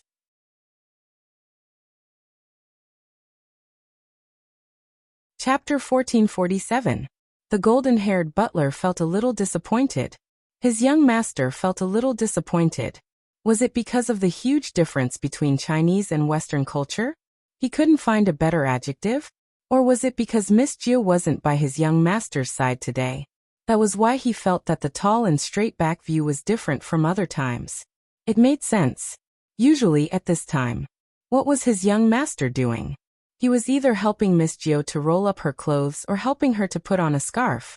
He would even put on a hat so that Miss Jiu wouldn't see the road. He wanted her to not be so naughty and obediently let his young master hold her hand and walk. But today his young master didn't do any of these. When he walked forward, he felt a little lonely. He couldn't remember the Chinese saying. Anyway, it was just a lonely shadow. At this moment, a car light suddenly shone over. At this moment, Chin Emo realized that the sky had turned dark. He turned his head and saw that the car was parked in front of the Bo family's house. But that car didn't belong to the Bo family. Just as Chin Emo furrowed his brows, the car door was suddenly pushed open. The car door was suddenly pushed open, and a little tiger jumped out. She shouted, "Momo Momo." She pounced towards his direction. Because she was too happy, little tiger Bo forgot to control her strength. She accidentally pushed Chin Emo onto the ground. "Momo, why are you here?" Her big tiger eyes were round and black. She couldn't hide the joy in her eyes. Chin Emo didn't correct her about her strength. This was the first time he didn't tell little Bo Jiu not to pounce on him so easily.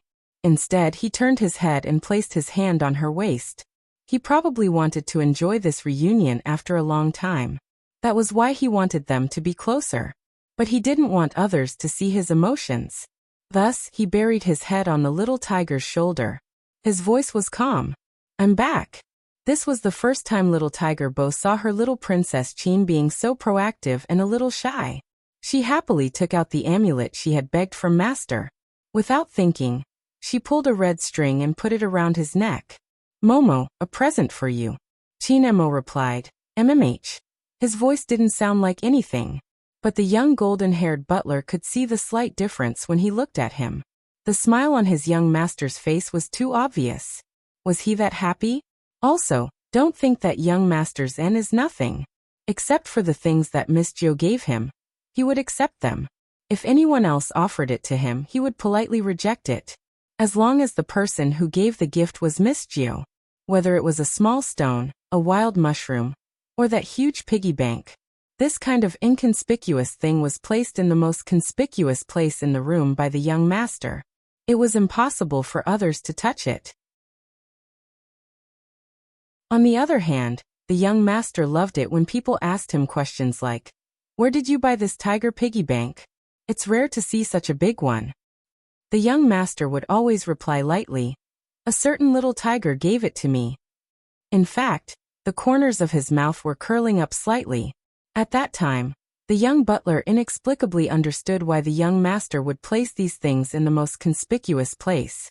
He was clearly showing off. Now, it seemed that the young master had one more thing to show off. The two little people hugged each other on the ground for a long time. Little Tiger Bo was still instructing. "Momo, the amulet can't leave your body. If not, it won't work. Momo, you must listen to me. MMH, listen to me." At the end of her sentence, Little Tiger Bo stretched out her hand and touched Chin Mo's head. Grandfather Butler wasn't around. Besides the driver and the bodyguard, there was another person in the car. It was Little William. He always felt that Jiu had a special characteristic. It was that after seeing that little demon from the east, she would automatically block everyone around her. Little William followed them and called Bo Jiu. Then he said, "Jiu, let's meet at another place tomorrow. If Uncle Bo doesn't come back today, come to my house and sleep." Grandfather Butler said not to stay at home alone. Little Tiger Bo didn't feel anything when she heard this. This was the sentence that Little William said the most these 2 days. When had Little Tiger Bo ever listened to him? But the moment Chin Emo saw Little William, the color of his eyes darkened. A certain little tiger alighted from William's family car. Also sleep. This was the first time Chin Emo felt a huge rock pressing on his chest. Angry? Disappointed? Angry? Probably all of them. That was why Chin Emo couldn't control himself. Before Little William could say anything, he pulled Little Tiger Bo up from his body. He ignored everyone and pulled her wrist directly into the ant's house. He couldn't control his strength. But Chin Emo didn't understand. She was the one who was pulled up by brute force. Why was he the one who felt his fingers hurting? The place where he got scratched when he climbed over the wall just now seemed to be on fire. It was burning. It seemed as though something was burning in his chest. He thought that she would listen to him and not go out with anyone else. He admitted that his possessiveness wasn't normal. As an ordinary child, how could she not play with others? But Chin Emo couldn't control his thoughts. For example, he kept thinking that this was the little tiger he was raising. The little tiger should only look at him and play with him. She shouldn't be close to others. He only raised this little tiger. He wasn't interested in other people at all. Since he could do it, A certain little tiger should be able to do it too. But not only did she not listen to him, she even became so intimate with little William. When Chin Emo lowered his gaze, he tried to calm his emotions but he couldn't. Little Bojio, how many times have I told you? You are a girl. Can't a girl be reserved? Little Tiger Bo's small face was serious. I'm very reserved. You pounce on people whenever you see them. Is that considered being reserved? Chin Emo knew that he was venting his anger, but he couldn't control it. Little Tiger Bo's round eyes were a little gray. Momo, if you don't like me like this, I won't pounce on you in the future. This isn't the first time you said this. You even said that you would listen to me obediently. Forget it. Why am I telling you this? Little Bojio, I've said it before, if you want to play with others, don't play with me. Bojio's eyes were cold as she looked at Bojio. After he finished speaking, Chin Emo turned and walked towards the stairs. Little Tiger Bo instinctively wanted to hug him. Don't always use this method. Chin Emo tilted his head. His small side profile was handsome and cold. If you want to play with others, then play with them. I don't want to control you anymore. Little Tiger Bo was a little hurt when she heard this. I didn't ask you to control me. You are too strict. I'm just mischievous. I didn't do anything bad. When Chin Emo heard this, he didn't say anything else. He went upstairs directly. The young golden-haired butler was a little dumbfounded when he saw this. After all, he had never seen these two little people quarrel. Miss Gio and his young master were so close that people would think that they were biological siblings. After all, when his young master treated Miss Gio, he always spoiled her. Hence, no matter what Miss Gio did, he never got angry. At most, he would frown and lower his gaze to clean up Miss Gio. Miss Gio, on the other hand, liked to give gifts to his young master. She always acted like she wanted to take care of him. In this house, Miss Gio was the one who poured water and brought fruits. This was the first time the two of them quarreled. The young golden-haired butler wanted to say something. Little Tiger Bo couldn't take it anymore.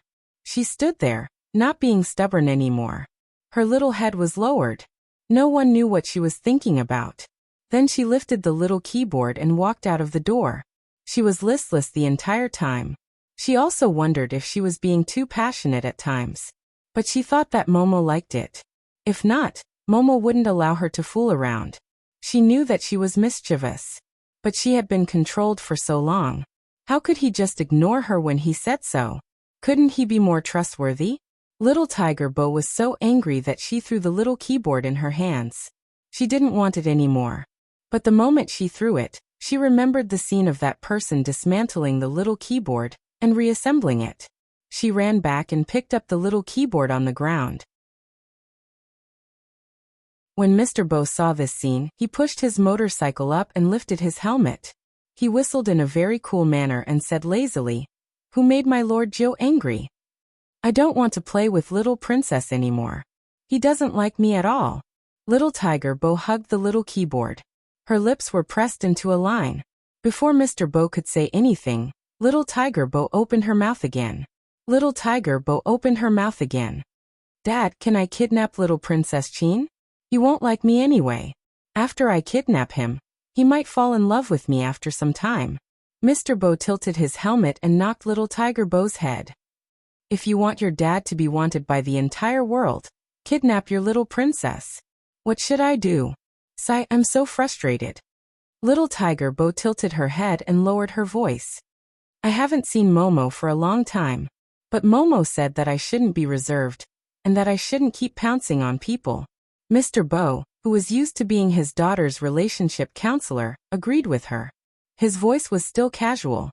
He wore a leather jacket and jeans, looking very cool. "You really shouldn't be so proactive.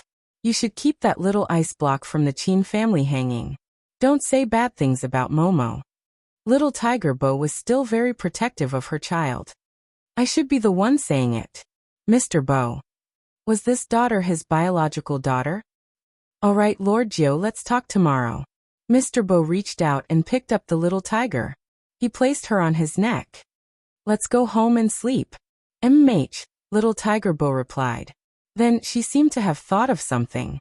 She grabbed her father's hair with one hand and took out another amulet from the pocket of her jacket with the other hand. Dad. Mr. Bo. I refuse to listen to you praising your little princess anymore.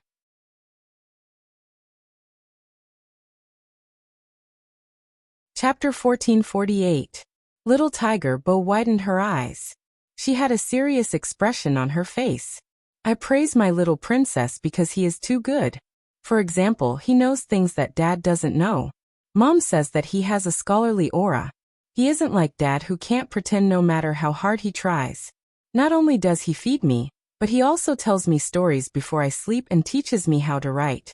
Dad, you don't know how to write. In the yard surrounded by white fences, Mr. Bo threw his motorcycle into the yard casually. He didn't seem like an adult at all. Lord Gio is too much. What do you mean by pretending? I'm a PhD student, understand? I bought it. Little Tiger Bo sat on his neck and grabbed his hair. She glanced down. Dad, don't talk about this anymore. I want my face too. After all, Mom always says that I'm like you. Mr. Bo yawned and smiled devilishly. Isn't it good to be like me? That little ice block from the Chin family probably doesn't even know how to climb over a wall. How boring. Little Tiger Bo blinked. Momo wouldn't do something like climbing over a wall. Is that so? Mr. Bo tapped the black cutter on his wrist. It projected a scene of a little ice block climbing over a wall. There was a surveillance camera in front of the Bo family's house. This was why Mr. Bo could go out and do some things without worry even if there was no one at home. It was because it could be monitored 24 hours a day. After Little Tiger Bo saw the scene, she made a decision in her heart. She definitely wouldn't let her little princess climb over a wall in the future. It was too dangerous. After being interrupted by Mr. Bo, Little Tiger Bo almost forgot to give him her amulet. Fortunately, after she changed into her pajamas, she remembered it and ran to the room next door. Mr. Bo was lying on the sofa. Little Tiger Bo knew that this was her dad's habit. When her mom wasn't around, he liked to sleep like this. He was like a cheetah that was ready to wake up any time. Dad, this is for you and Mom. Little Tiger Bo placed the amulet in Mr. Bo's palm. Mr. Bo raised his eyebrows and wore it. He wasn't superstitious, but the Bo family did have this origin. There was one thing that was true. Gio was too suitable to take over his job. Even if this path was difficult. But that seemed to be the case. Some people were destined to bear the responsibility the moment they were born. Mr. Bo leaned on the sofa. If Gio was a sweet princess who didn't know anything, perhaps he would use all his strength to make her continue to not know anything. However, their Lord Gio had always been interested in small keyboards and was very smart. Most of all, she loved it.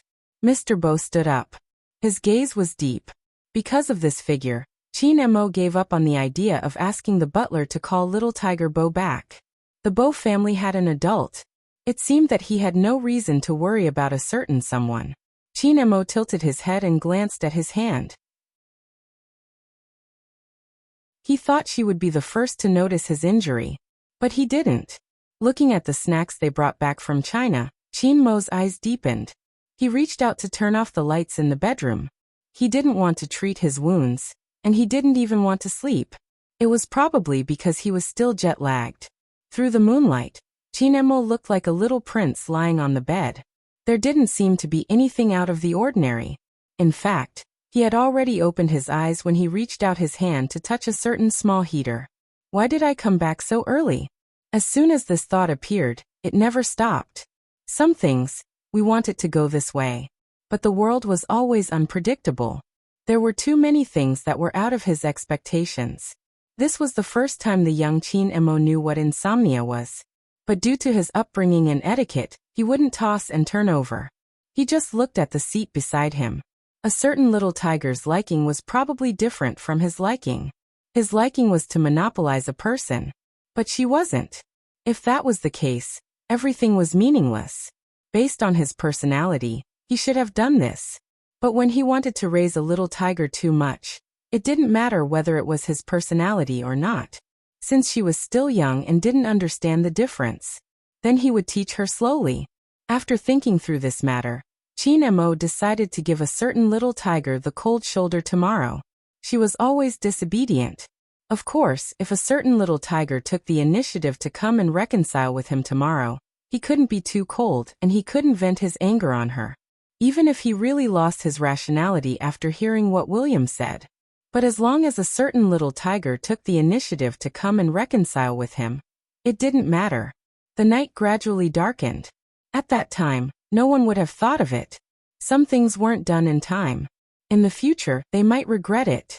Unknowingly, fog started to appear outside. The suitcase that Mr. Bow carried over suddenly rang. This made him, who hadn't slept soundly, open his eyes suddenly. There was a tracking setting inside. Once it locked onto the target, it would make a sound. Without any delay, he unlocked the small suitcase. When he opened it, there was a screen. There was something that looked like a keyboard below. His slender and fair fingers just tapped on it twice. The ordinary screen was changed. It was changed to the most accurate lock-on route map. He used the buttons on the keyboard to enlarge the map. His face, which had always been handsome and devilish, suddenly paled to the extreme. Mr. Bow, who had always been confident in everything, no longer had that sloppy and lazy attitude. He didn't even wear his jacket. He lifted the suitcase and rushed out of the door. Hearing the sound, little Tiger Bow walked out in a daze. She rubbed her eyes and asked, "Dad, where are you going?" It wasn't that her dad had never gone out at night before. It was just that he had never gone out in such a hurry. Even his back view exuded an indescribable feeling. Hearing little Tiger Bow's voice, the slender figure paused for a moment. Then he turned around and emptied one hand to caress Bogio's head. "I'm going to fetch Madame Bow." "Mom!" Little Tiger Bow knew that her mom was on a business trip. Didn't she say that she would come back in a few days? But it was good that she could come back early. This way, after her dad had her mom, he would be more restrained. With her mom by her dad's side, he wouldn't do anything too dangerous. Little Bogio would always remember that day. Because on that day, the Bow family had undergone an earth-shattering change. The weather outside was very cold. But Mr. Bow didn't seem to feel it at all. Even though he was riding a motorcycle and didn't wear any protective gear, his side profile didn't reveal any expression. That pair of eyes seemed to be dyed with endless darkness. He had never expected that group of people to appear at that place. The city where Madame Bow was on a business trip. This couldn't be a coincidence. There couldn't be such a coincidence. When the old butler received his master's call, it was in the wee hours of the next day. He had never heard his master's voice like that before. It was cold and emotionless. "Bring Gio back to the castle." Then Madame. The old butler knew that Madame was on a business trip. His master had once said that he wanted to trick Madame back to the castle. He had even thought of a scene where he would suddenly inherit his grandfather's inheritance, and asked him to disguise himself as a lawyer. Why did he change his mind now? Mr. Bow stood on the street. There were cars everywhere. The sky wasn't completely bright yet. Sporadic lights filled the entire city. It was also in the wee hours of the morning that a mysterious Asian man carrying a suitcase walked into the most famous gray area in the area. The black trench coat made him look like an Avenger who had climbed out of hell. He was cold and handsome. "I will bring her back." The old butler realized that something was wrong. But now, the most important thing was to carry out the mission his master had given him. The fog was still there. It was a vast expanse. Ever since Mr. Bow left, little Tiger Bow had been sleeping on the sofa. When she heard the noise downstairs, little Tiger Bow's ears perked up. Then, she picked up the small keyboard at the side. She thought that a thief had barged in. Little Tiger Bow wanted to activate some of the traps she had made herself. After all, the sky wasn't bright yet. She didn't expect to see Grandfather Butler when she went downstairs. Her tail wagged twice. Her little face was still a little puzzled. "Grandfather Butler, why are you here?" "Young lord." The old butler took a step forward. Like an English gentleman, he said, "Time is tight. I have to bring you away immediately."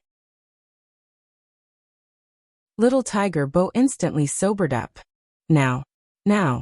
The old butler scanned the surroundings. "Young lord, go and bring 1 or 2 sets of your clothes. I don't need too many. The castle has everything. I need to go underground to clean up some things." Little Tiger Bo saw that Grandfather Butler had gone downstairs. The other things in the room hadn't changed. The clothes on the ground had been burned by Grandfather Butler using a special method. Little Tiger Bo didn't take many things. She had to carry the small keyboard in her arms. The other thing was the set that had been placed in the bedroom. That was taken by Grandfather and for her and Momo. Momo's face hadn't entered the picture. Only a pair of hands could be seen. But Little Tiger Bo still treated it as a treasure. She carried it in her arms and glanced towards the family's house. She wanted to wait until daybreak before leaving. That way, she would be able to tell Momo where she had gone. The old butler saw through his young lord's thoughts. He softened his voice. "Young lord, it isn't suitable for anyone to know where we are going this time. After we settle down, Master will help you contact the family." Little Tiger Bo wagged her tail. She thought for a moment and raised her head. "Grandfather Butler, do you have a pen and paper?" The old butler would inevitably be soft-hearted towards his young lord. He knew what she wanted to do and didn't stop her. He watched as his young lord laid there, and wrote inexpertly. The letter was written in both Chinese and English. The writing wasn't very good. Those who didn't know her wouldn't understand what she was trying to express. After all, Little Tiger Bo didn't know how to write Chinese. She used drawing to replace it. The old butler only saw one sentence. "I won't be mischievous in the future. Momo, don't be angry. I have to work hard to earn money now. In the future, I will be able to buy you." The letter that was written was placed into the mailbox along with a thumb drive. In the foggy morning, a little tiger stood in front of the mailbox. Her ears drooped, and she glanced towards the direction of the room. "Grandfather Butler, do you think my little princess will reply to my letter?" "Definitely." Their young lord was so cute. Who could bear not to reply to her letter? Little Tiger Bo was still a little reluctant. After she got into the car, she leaned her head against the window and kept looking back. She had thought about it countless times. If only she hadn't quarreled with her little princess that time. After the quarrel, she didn't see him again the next day. She didn't even have a chance to apologize. That was probably the most regretful thing. She wanted to hug that person again. Even after they reached the ancient castle, she had dreamed of him carrying her on a chair and brushing her teeth for her. He was afraid that she would have a toothache, so he controlled the amount of sweets she ate. When she lost her teeth, he would snap his fingers at the toothless little tiger when he smiled. He didn't think that she was ugly either. He even gave her something to grind her teeth with. All of this seemed to vanish into thin air after daybreak. Because it was also 9 o'clock in the morning that day. Little Tiger Bo saw Mr. Bo, who had returned to the ancient castle. However, there was only her father. She didn't see her mother. Her father, who said that he wanted to bring her mother back, was alone. At that time, Little Tiger Bo was still in a daze. She thought that her mother was busy as usual, and didn't come back with her father. Mr. Bo's hands were dripping with blood.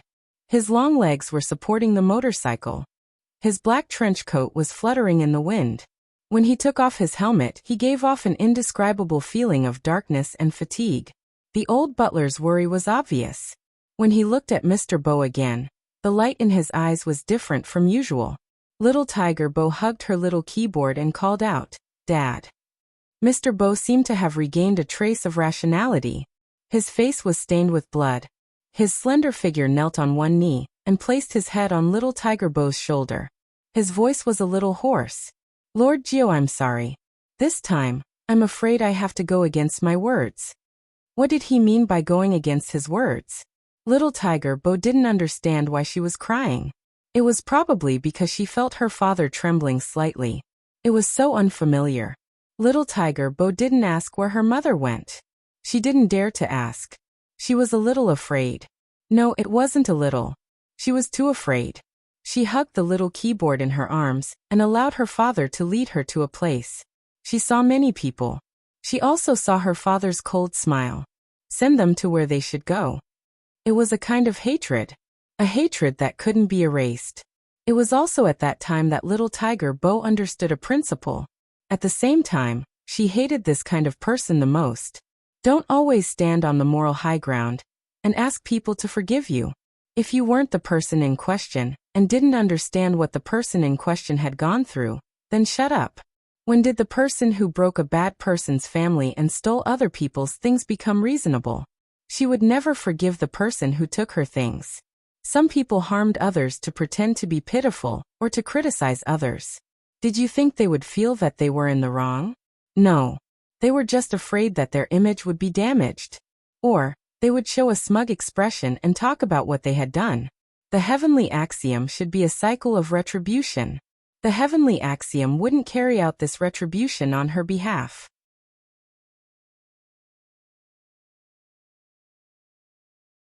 Chapter 1449. At that time, Chinemo, who was sitting at the dining table, didn't know what his little tiger was going through. But when he looked up at the clock on the wall for the third time, he didn't touch the pork and century egg porridge in front of him. The young golden-haired butler was anxious. After all, Chairman had asked him to take good care of his young master these 2 days. Besides the chef, he was the only one here. How could his young master not eat? The golden-haired butler probably knew why his young master didn't have a good appetite. He suggested in English, "Why don't we go to Miss Jo's house? After all, Mr. Bo doesn't have the habit of cooking breakfast." Chinemo tilted his head and glanced at the golden-haired butler, his voice faint. "Do those things have anything to do with me?" The golden-haired butler choked and didn't know what to say. He thought this was the end of this matter. After a while, Chinemo stood up. On the other side, Chinemo stood up, seeming a little indifferent. "Bring the snacks I brought from China and today's century egg and lean meat congee over." The young butler wanted to say, "Didn't you say that those things had nothing to do with you? In the end you still asked me to send the food." Chinemo thought about it. No matter how naughty the little tiger was, he couldn't let her starve. That was how raising a child was. He sent the butler to send the food while he sat in the living room. He took a book but couldn't read it. When the butler came back, Chinemo looked up. What did she say? The young golden-haired butler exclaimed, and placed the things in his hands in front of him. Chinemo's gaze landed on it. It was the things he had given him previously, untouched. His brows slowly furrowed. The butler watched as his young master's handsome face turned colder and colder. He hurriedly said, "It's not that Miss Jo didn't accept it, there's no one in the Bo family." "No one? So early?" Chinemo replied. "Got it." His gaze landed on those things again. Even the boxed pastries had a shelf life. He had specially found a chef to make the pastries, plus the time it took to fly over. Chinemo lowered his gaze. There were 2 more days. Forget it, he would send it over at night. Even so, on this day, Chinemo didn't do anything. He looked like he was reading a book. An entire day had passed, but he didn't even flip that page. Not to mention eating. The blonde butler looked at the unmoving steak on the table anxiously. However, there was still no one from the clan. It was finally dusk. Only then did their young master seem to have a soul. He stood up from the sofa and wrapped those things up again. "Go and deliver it again." "Yes," the golden-haired butler answered readily. In less than 2 minutes, he was back. Chinemo looked at the things in his hands, his eyes dimming. Still no one. "Mr. Bo came back a little late today. He must have taken Miss Jo out to play. I'll send him back at 10 p.m. The young butler was still too naive. Chinemo nodded and sat in front of the dining table. Just as he was about to pick up the napkin, he suddenly remembered something and put it down. He hadn't seen the little tiger for 24 hours. If she followed Uncle Bo, what would he bring her to eat? As long as it wasn't junk food, it was fine. After eating it the last time, her stomach had been bulging. He had to rub it for a long time before she stopped feeling uncomfortable and knew to sleep well. In that instant, Chinemo thought of many things. Maybe a little later.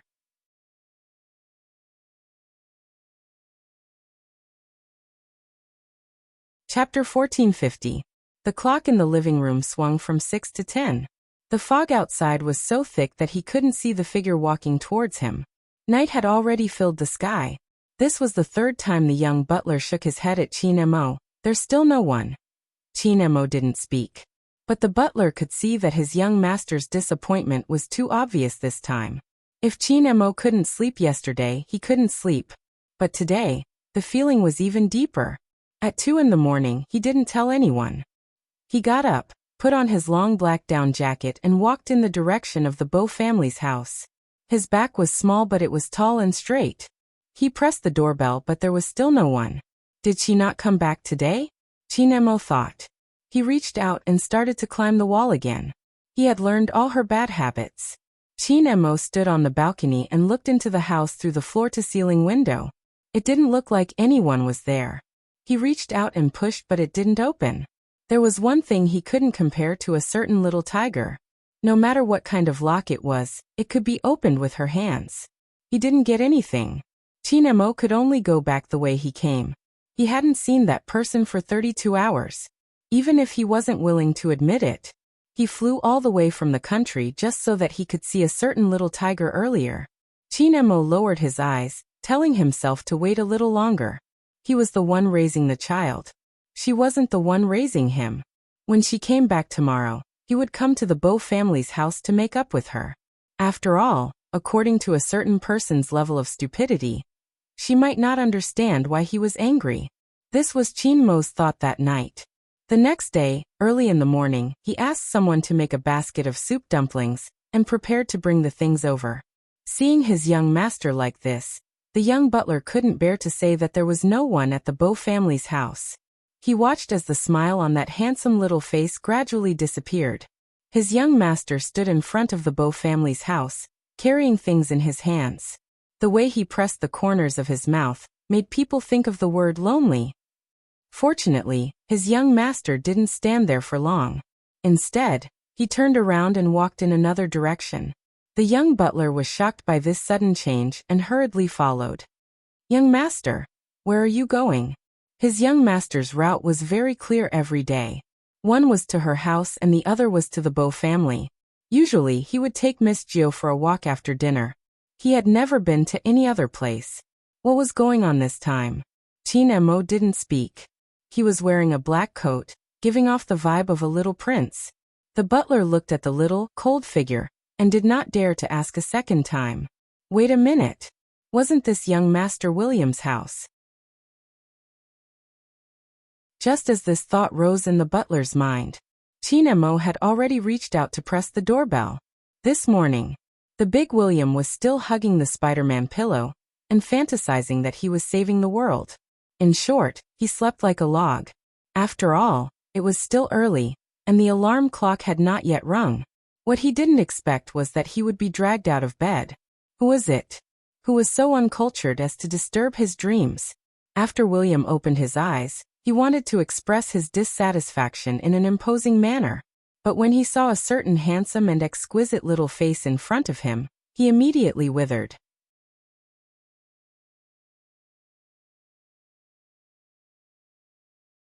Chapter 1451. William swallowed and tried hard to maintain his dignity. "Why did you come to my house?"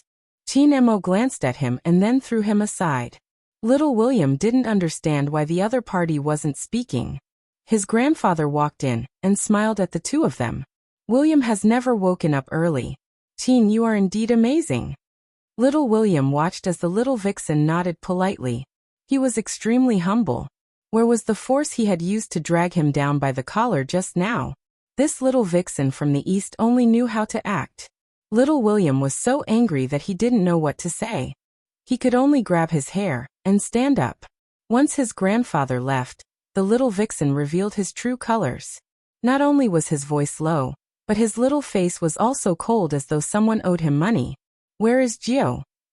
"Why are you asking me this question?" Little William felt wronged. "Ever since you came, Gio stopped playing with me. Although she didn't play with me much in the past. Don't you know the methods you used?" Chinemo looked at him and said faintly, "Stopping Gio from playing with you is considered a method? Little William, don't you find it shameless to say it so openly?" "I'll ask you again, where is Gio?" Chinemo repeated. The murderous aura made the big William grab his red hair. "Boss Chin, I really don't know." Chinemo started to look at that face. He seemed to have thought of something. "Why did Uncle Bo let Gio sleep at your house?" There were many surveillance cameras outside the Bo family's house. There were also some devices that the little tiger had shown him previously. It was very safe. William grabbed his hair again.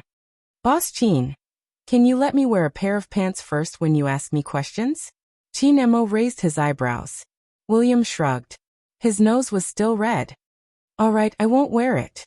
The question is more important. But why do you keep asking me things that even I don't know the reason for? Uncle Bo told my dad that he was busy recently and couldn't take care of Gio. He asked my dad to take care of her. It would be best if he could bring Gio to the filming set often, and not always stay in the same place. But now that you mention it, I find it strange too. Uncle Bo has been busy in the past, but he has never done such things. When Chin Emo heard this, his hand suddenly slid down. He had a bad feeling about this. That kind of premonition was innate. It's a little strong. There was also an indescribable emptiness. He didn't stay at William's house any longer. He knew that he wouldn't be able to get anything out of them even if he kept asking. On the other hand, little William was confused. What's going on? Why does this little monster look so distracted? The young butler was downstairs and didn't know what was going on. However, as he watched his young master walk down, he felt as if his entire being had been sucked out, and even his little face was a little dazed. Blank. He was not sure if he had used the wrong adjective. Two people returned to settle down. Chin Emo looked at the pile of New Year goods. He is waiting. Wait for that person to come back. He wasn't home yesterday. He would be able to stay at home tonight. There was no need to think so much. The Bo family was here. He's here too. Where else could the little tiger go other than here? He had to wait patiently. Otherwise, if the little tiger couldn't find him when she came back, she would definitely droop her pair of tiger ears and not speak. Chin Emo told himself not to be too impatient and not to think too much. Everything would become better.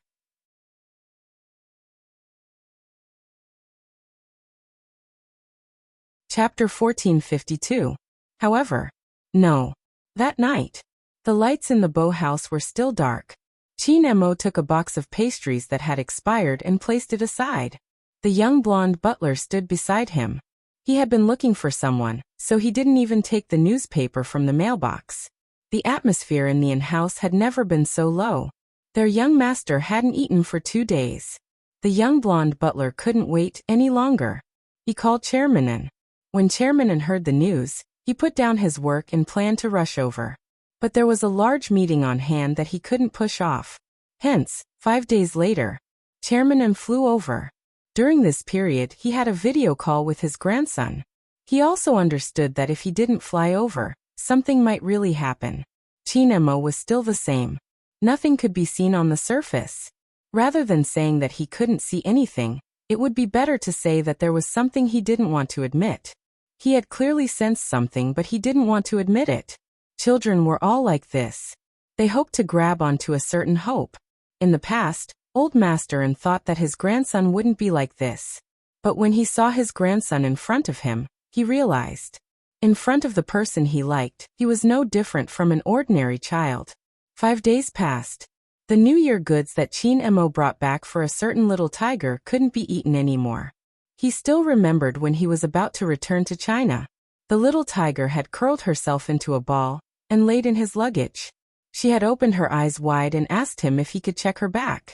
Why didn't he fight for it back then? When Chin Emo asked himself, his lips were a little pale. After Grandpa saw his grandson, he asked the kitchen to prepare dinner before he sighed deeply. I will try to contact your Uncle Bo. His grandfather's return gave Chin Emo some hope. He had been waiting for this day. When Old Master called, he couldn't get through. He could only spend money to investigate, but they didn't find anything. The only result was that, unbeknownst to him, the villa next to him had transferred the account to him. When he found out about this, Old Master roughly understood what was going on. The Bo family had left. Something big must have happened. Even Old Master, who had a friendship with Mr. Bo, didn't have the address of the castle. Hence, he couldn't find the Bo family. How to explain it to his grandson was a problem. Old Master had never thought that this would be the end of the story. Ever since his grandson met Gio, he had changed a lot. Perhaps he had changed too much.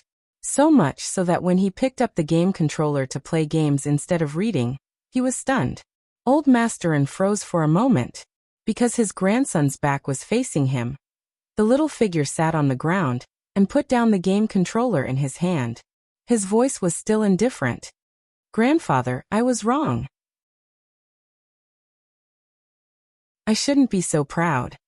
I know that she only knows how to play with her little keyboard, play games, and write programs. She doesn't know the ways of the world, but I'm still waiting for her to apologize to me. Grandpa, tell Uncle Bo that I know I was wrong. Ask him to return the little tiger. I will take good care of her this time. Even if she is naughty and wants to play with little William next door, I won't care about her. At most, I will break little William's legs." You're tuning in to the Lee May's Sword of Destiny YouTube channel. We're so grateful for your support, and don't forget to subscribe to join us on this incredible journey through captivating stories. Your generosity through donations truly makes a world of difference, as it's the primary source of revenue that allows me to expand and enhance this channel for you. Thank you from the bottom of my heart for being a part of this adventure.